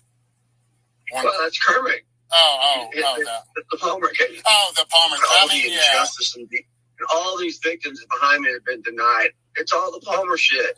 There's no, and so it's this lie, but man. The people see that, man. You know. Man, I hope so, buddy. No, they do. I'm worried. I'm asking you, Chief. I'm worried right now. Well, maybe I'm just being paranoid. I know exactly where your thinking's coming from, and it's coming from this because it's just going to. But I know that it is nothing like that. You're thinking, man, Judge Majors didn't get reelected. Well, guess what, though? Judge Majors freaking got arrested for a DWI again. I mean, the people that don't even have social media or follow any of that bullcrap knew that. You know what I mean? Right. And so, man, and plus, his persona that he's always brought out in public, I don't think a lot of people like that. I like Bill, but he was real cocky and loud and you know, and drunk half the time. Yeah, and so people didn't like that, but you're not that way, and so I hope you're right. No, hey, I don't think that the Palmers had 1% to do with Bill. 1%. Yeah, it really did. He did it to himself, you know, and but you know, like for instance, I taught at the police academy again. I give my whole story of everything when I teach SFSTs. I did it to our department, everything. And I ask them, I always start out, who's ever heard of Justice for Katie Palmer? There was 28 in this class. Only one person had heard, and it's because they worked at the jail. Yeah. It's lost all its traction, man. We've been picking juries for 3.5, 4 years, and we don't ever have a problem picking a jury. We always get people in that, and that issue always kind of comes up. Yeah, and you know why? Because if somebody that followed that and really believed, they would say, "Well, I don't trust the DA's office or the police or whatever." They would say that to excuse themselves. It would be an easy way to excuse yourself off the jury. It's an obnoxious thing being on the phone and trying to talk. Large white mocha hot, yes, ma'am. No, I'm sorry, man. That's my pet peeve. No, I'm trying to get a cup of coffee. My alarm didn't go off this morning. but that's all right because I was at the office till 7. But you know what I mean? Let me take this call. This call the lieutenant of the sheriff's office calling me. It's the second time he's called. Let me call. I'll call it back at you. All right.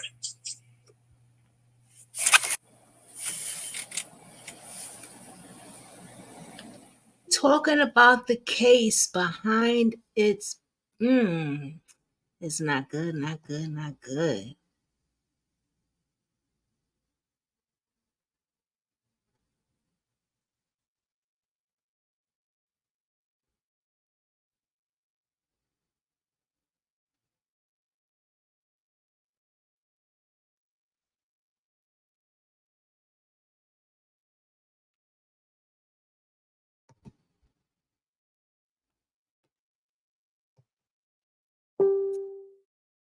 Wow.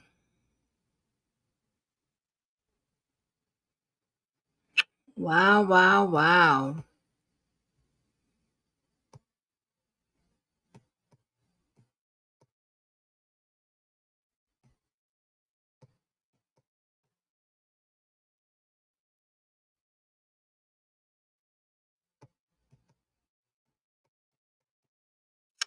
Unbelievable.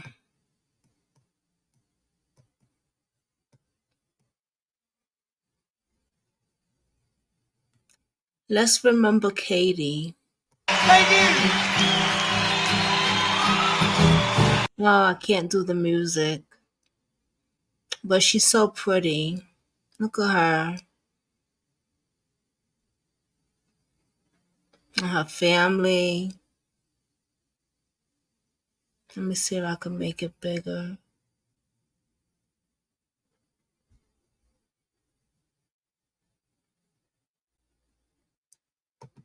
Far away.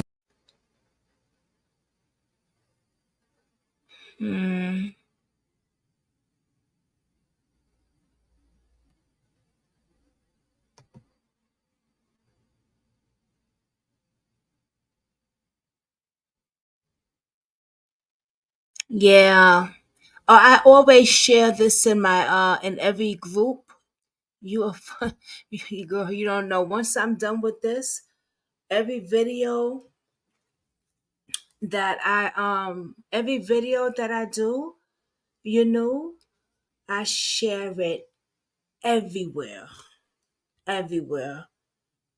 In different groups. That's how a lot of people know my stuff too, because I share it in a lot of different groups also. You know?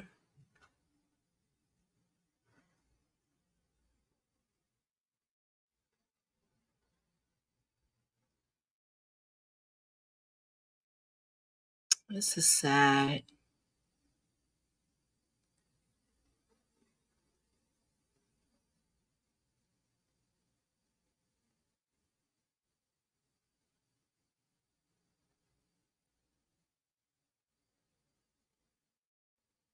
I'm definitely gonna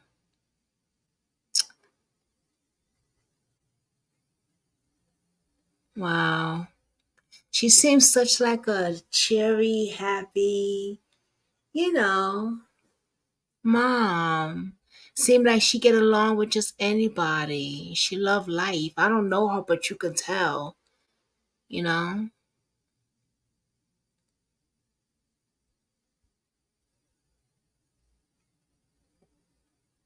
I'm definitely gonna ask a few people to cover the story though. Uh, uh, for sure. Definitely am.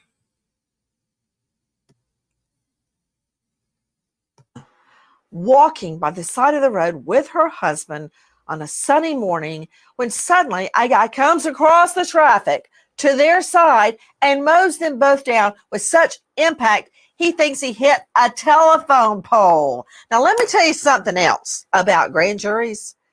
Wendy Patrick, that's one of the first things my boss, the longest serving DA in the country at that time, had his young prosecutors learn.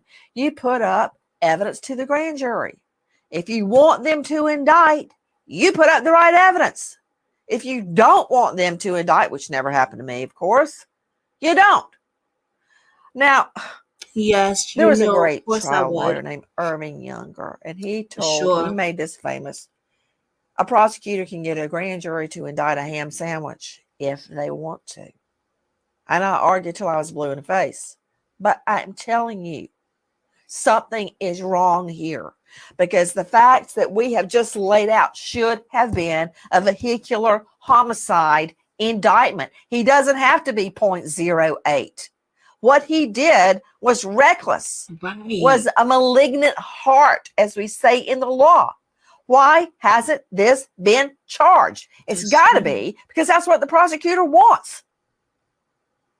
Well, when you look at what the grand jury did, you have to ask what evidence did they have? Because as we've all been talking about, they only can work with what was presented to them. So if there wasn't accident reconstruction, we don't have that ability to talk about how fast he was going. Although circumstantially, I keep coming back to what happened, knocking someone out of their shoes with such force that they fly 70 feet. I mean, you can imagine you probably don't need accident reconstruction to figure out how hard that was. And it just goes back to that criminal negligence, recklessness in a case like this. That's what they would be arguing. Dr. Angela Arnold joining me, renowned psychiatrist out of Atlanta at AngelaArnoldMD.com. Weigh in, Angie. Dr. Angie. I'll tell you, one of the most disturbing things to me that I've heard in listening to this was the lack of any kind of remorse in the voice of the man who perpetrated this crime. None whatsoever. Right. That's right. That's right.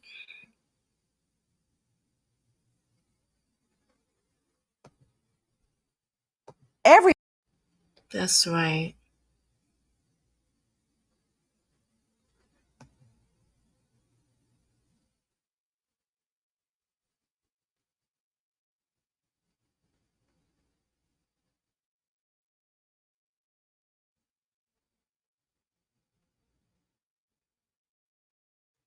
There was no remorse at all.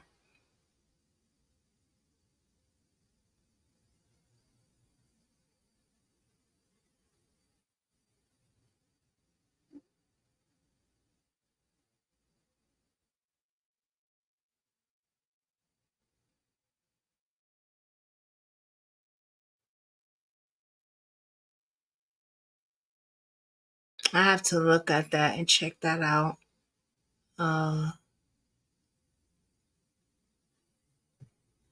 Before I show that to y'all.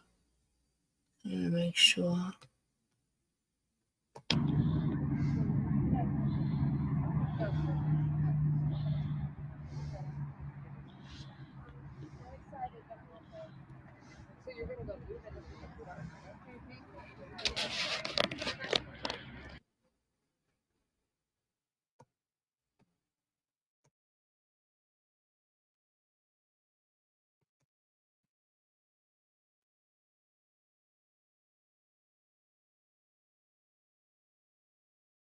One of the things that troubles me about the leadership of the current district attorney and the direction that he runs that office is that justice has to be fair across the board.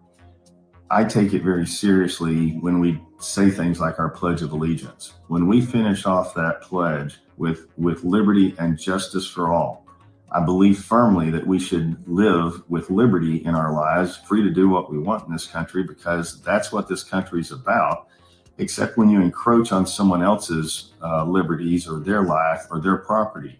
And when that happens, there has to be justice. Victims' rights have to be respected and taken care of. The law has to be enforced, but it has to be enforced fairly. And it doesn't matter who someone is, who they know, how much money they have, what kind of house they live in, or what side of town, what kind of car they drive, what their skin color is, what their religious belief is. Those things don't matter. Justice is blind, and that is how we have proper application of law. Oh, I'm sorry, y'all. Oh, man.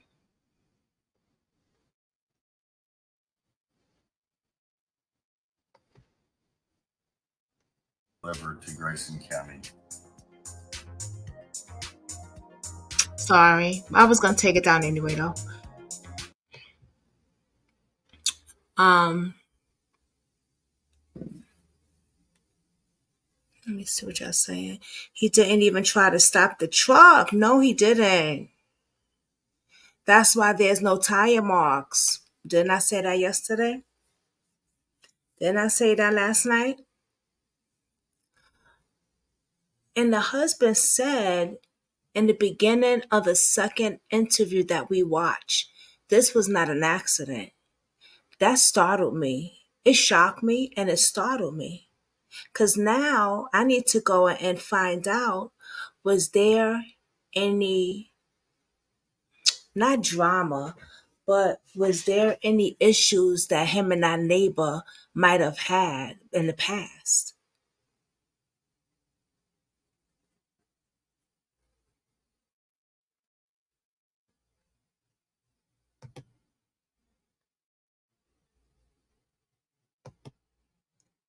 And that guy really loves his wife too. Why don't you think about that? Mm-hmm. Right.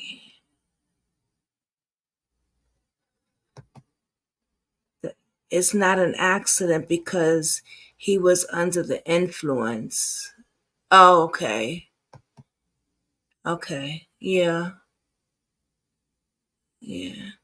You know, my mind goes elsewhere. I always think out the box when it comes to things too. You know what I mean?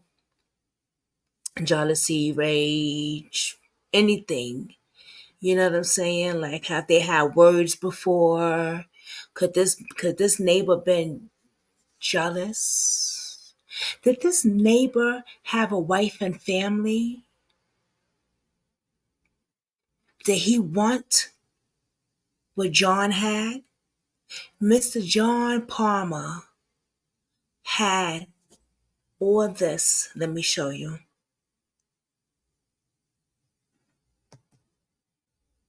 And y'all always might think I'm always thinking too much out the box. But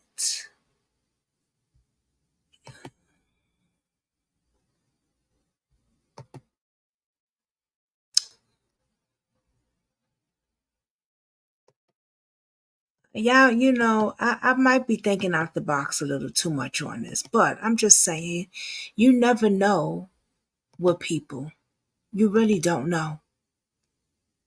So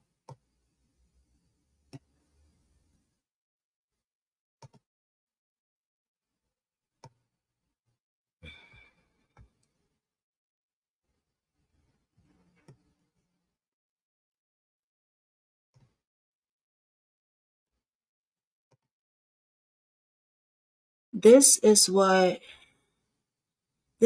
John Palmer had with his wife. Look, y'all, just check it out.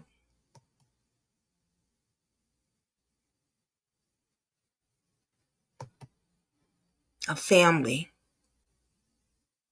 He had a family. A happy family. Vacation, carnival.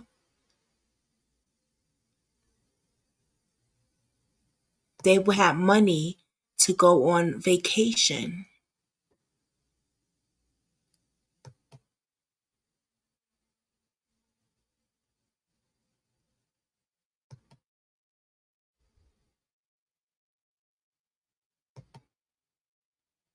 That must be Grandpa. Yep.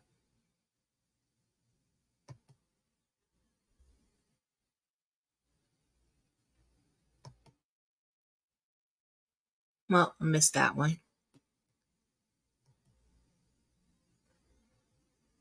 Family picture.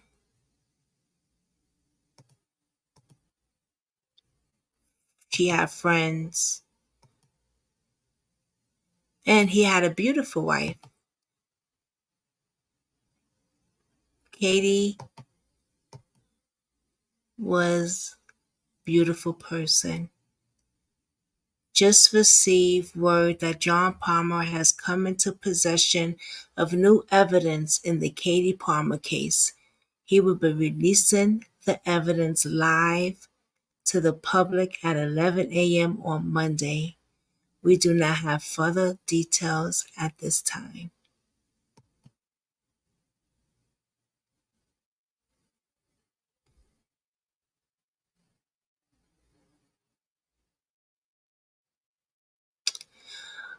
On the past couple of months, we've been asked those questions repeatedly.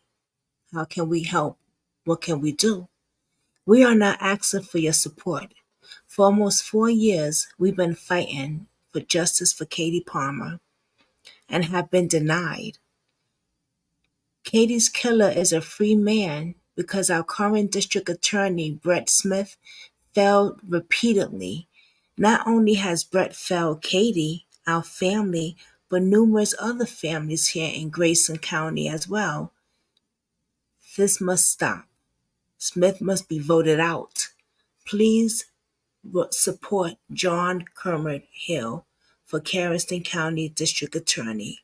There are several ways that you can help us bring more changes to Grayson County and continue our fight for justice for Katie Palmer.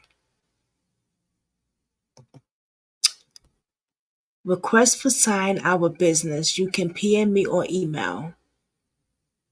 So this is the link right here. Please come check it out when you visit their page. Please go vote. We need to vote him out.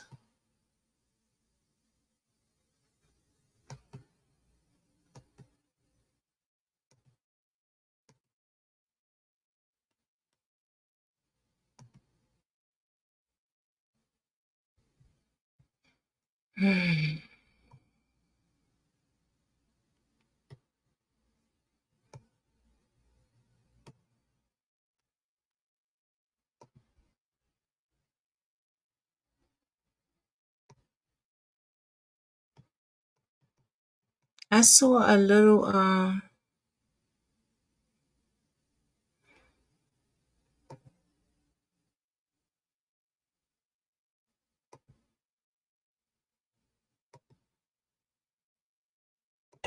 against Grayson County District Attorney Brett Smith. K10's Brent Hursfield spoke with the family. At a press conference, the family of Katie Palmer presented documents they believe show why the Grayson County District Attorney's Office did not prosecute Corey Foster, who struck and killed Katie Palmer in 2020.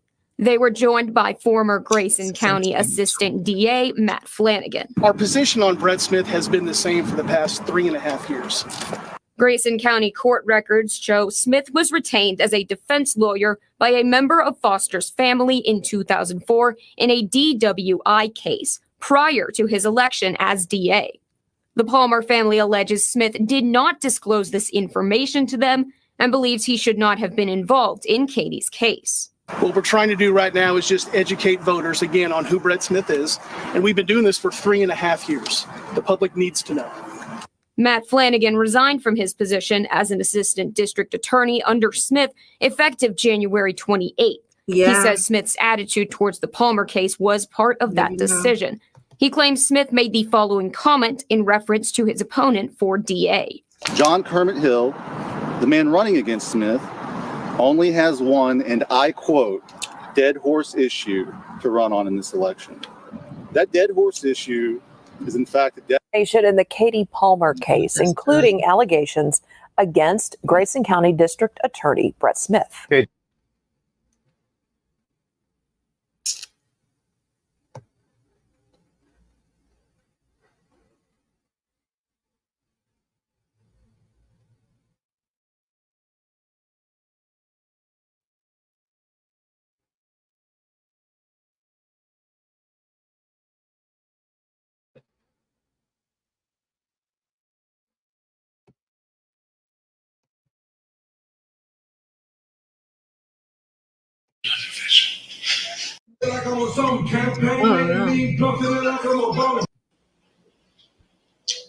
It's great being on television. Wow. Yeah, when you can help your peoples out, of course, as we see.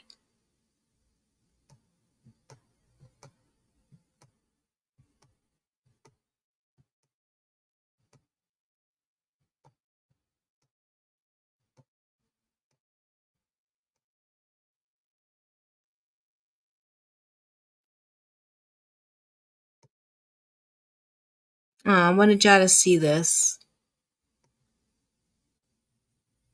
And has been after me for years now to get my eyebrows done, and I've always been too scared. And she's learned this new technique with micro strokes, and I finally gave in, and I'm so glad I did. I love it, and I would urge everybody to give it a try. Yes, It is. It's much better than microblading. I looked at the before and afters of everybody, and she finally convinced me, and I'm very happy. And this was, 5 minutes ago? Yeah, 5 minutes ago. Awesome. Okay, thanks, girl. Appreciate it.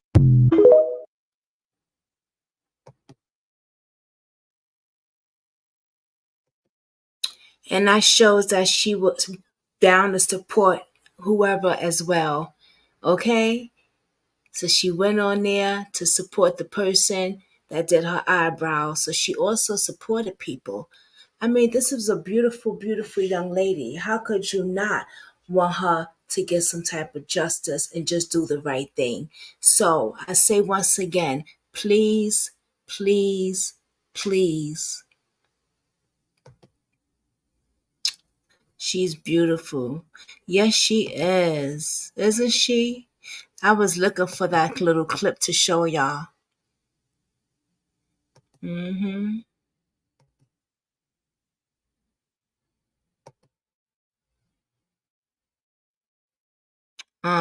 Before we go, let me just see if her friend messaged me anything, because I know she had a press conference. Oh, not yet. All right, as soon as she send me that and I listen to it, we can do a part 3. But hopefully part 3, her friend will be on here. Or Mr. John Palmer will be on here if he's not too busy. We know we'll set something up. Either or, one of them will be on here. And with that, Oh, I was saying before, I was wondering if the guy was jealous of the life that John and Katie had. He has a lovely family, a happy family, children. They have a great success. They build a career. You never know. You never know.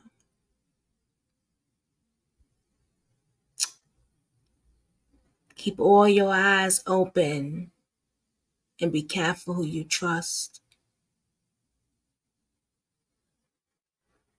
because that's a neighbor. I'm sure they said, hey, neighbor, sometimes. Not saying that they were buddies. You know what I'm saying? Not saying they were best friends, but hey, neighbor. You would never think your own neighbor would. You don't know nobody these days, y'all.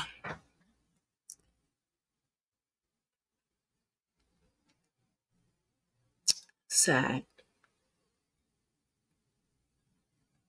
I was going to do 10 o'clock live. I changed it for tomorrow. Yeah. So I'm going to end this right now because I want to do a few things. And I will see you ladies tomorrow. All right. Everyone have a blessed night. Thank y'all for sharing. Thank you for supporting. And just keep praying for the family. And if you can't, share the video, please. You moderators did an amazing job tonight. Thank you so much. Oh, and also,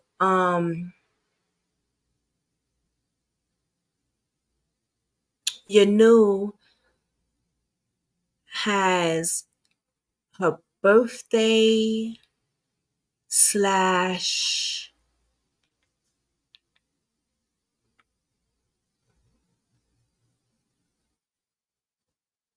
hold on.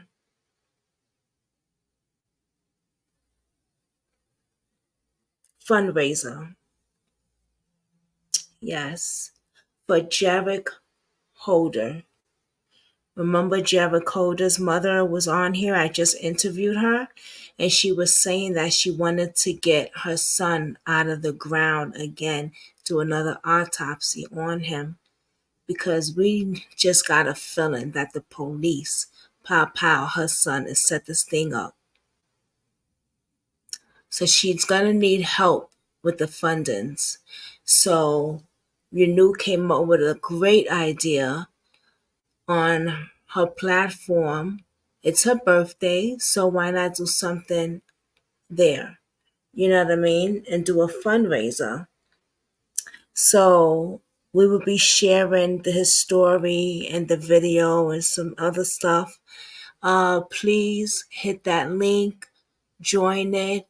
It is 12 p.m. on the 22nd. Okay? And happy 56th birthday. And we will be fighting for justice for Jarek Holder. This is a fundraiser. So please also share that as well, that link. I think that was an amazing idea, Amazing idea. That's what I'm talking about. Yes. Yes.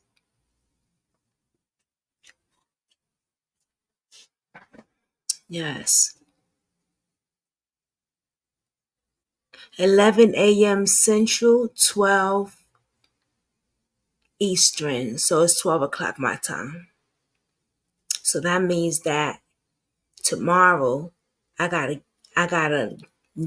can't be doing lives like all night long. So I want to make sure I get up early and, be there to support it. You know what I mean? All right, y'all. So we're going to end this right now so I could do a few other things with some cases. I saw a few missing cases today. that no one was talking about. So I want to get into that and look into that some more. Yeah. Do some thumbnails on that and work on a thumbnail on another case. But I will see y'all tomorrow. Okay, y'all? 9 a.m. Pacific, she said. Yes, I know. That's why I'm going to make sure I get sleep tomorrow night. All right, y'all. I'll see y'all tomorrow. Is everyone okay? How's everyone doing? Before we end, I just want to do a quick check-in.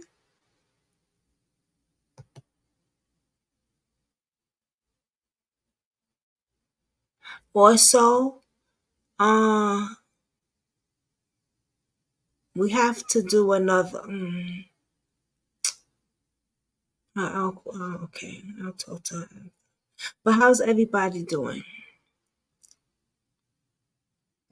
Everybody's good? Good night, Kathy B.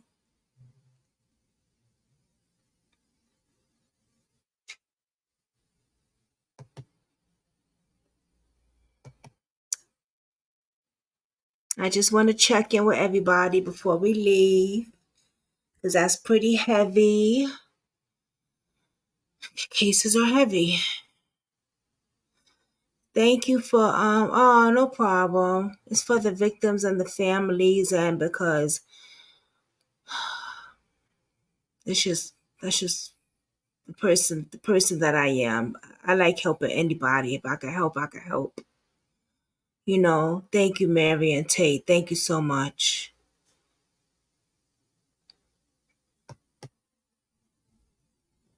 Because I will put myself in that situation, and it can happen to me at any given time, God forbid. It can happen to me, and I will want y'all to do the same thing. I would want y'all to help Dave fight for me, fight looking for me, or something happened to me, or God forbid my kids, or God forbid something happened to Dave. So I always be like, put yourself in somebody else's situation. You never know what a person's going through, Sometimes people don't think like that. Some people are so selfish. Thank you, But everybody's okay.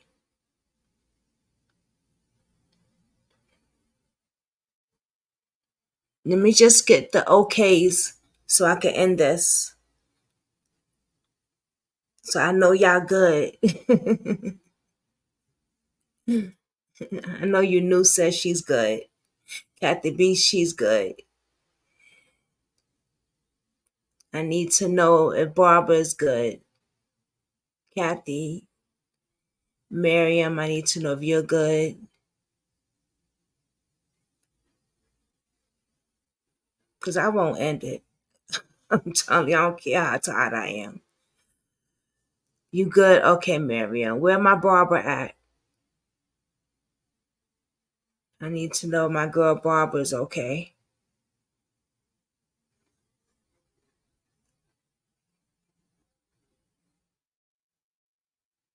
Barbara. It is very heavy. That's why I want to do a quick check-in. I don't want to just end it. I want to make sure y'all good.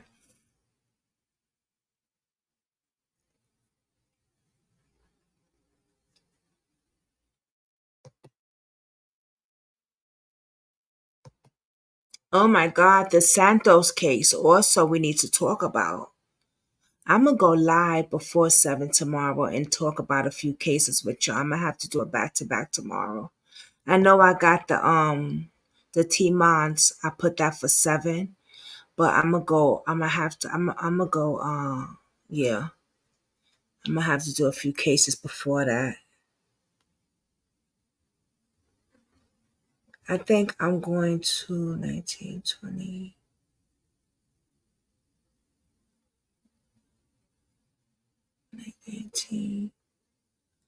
Oh, your thing is on the 22nd? I'm waiting for your sister to tell me she good, Miriam. I'm not going nowhere until she tell me she's okay.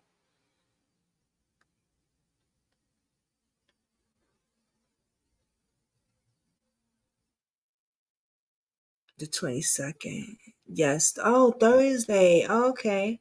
I'm thinking it's Wednesday. I'm like, oh yeah, I'm gonna go to bed early tomorrow night. Girl.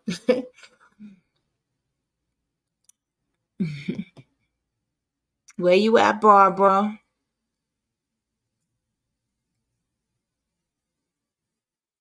Is Barbara okay?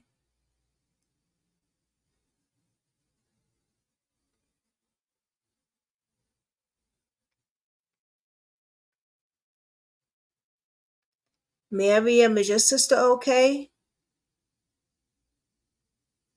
Marian. I know I be saying your name wrong, but I'm sorry. And the other Katie, is you okay? Katie, how are you? Are you all right? Where's the other Katie at? Well, Katie, I said, look, like the other Katie, as we was talking about the other Katie, and then we got a Katie here. She's good? Okay. All right. You her sister, so you'll know. I know, but I need to make sure she's okay, though. Okay, she got a phone call. Okay, so okay. Katie, are you okay? I know that was heavy for Katie, too. I will message Katie real quick, see if she's okay.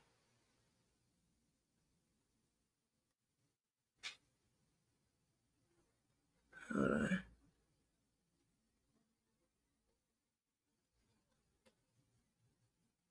You're welcome, Barbara.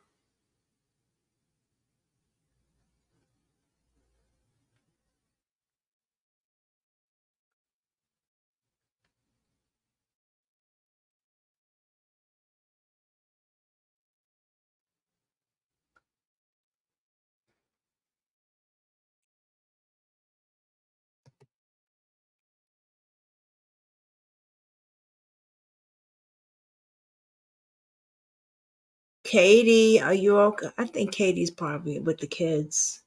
What time is it? 10:15. She's probably with no, the babies are sleeping.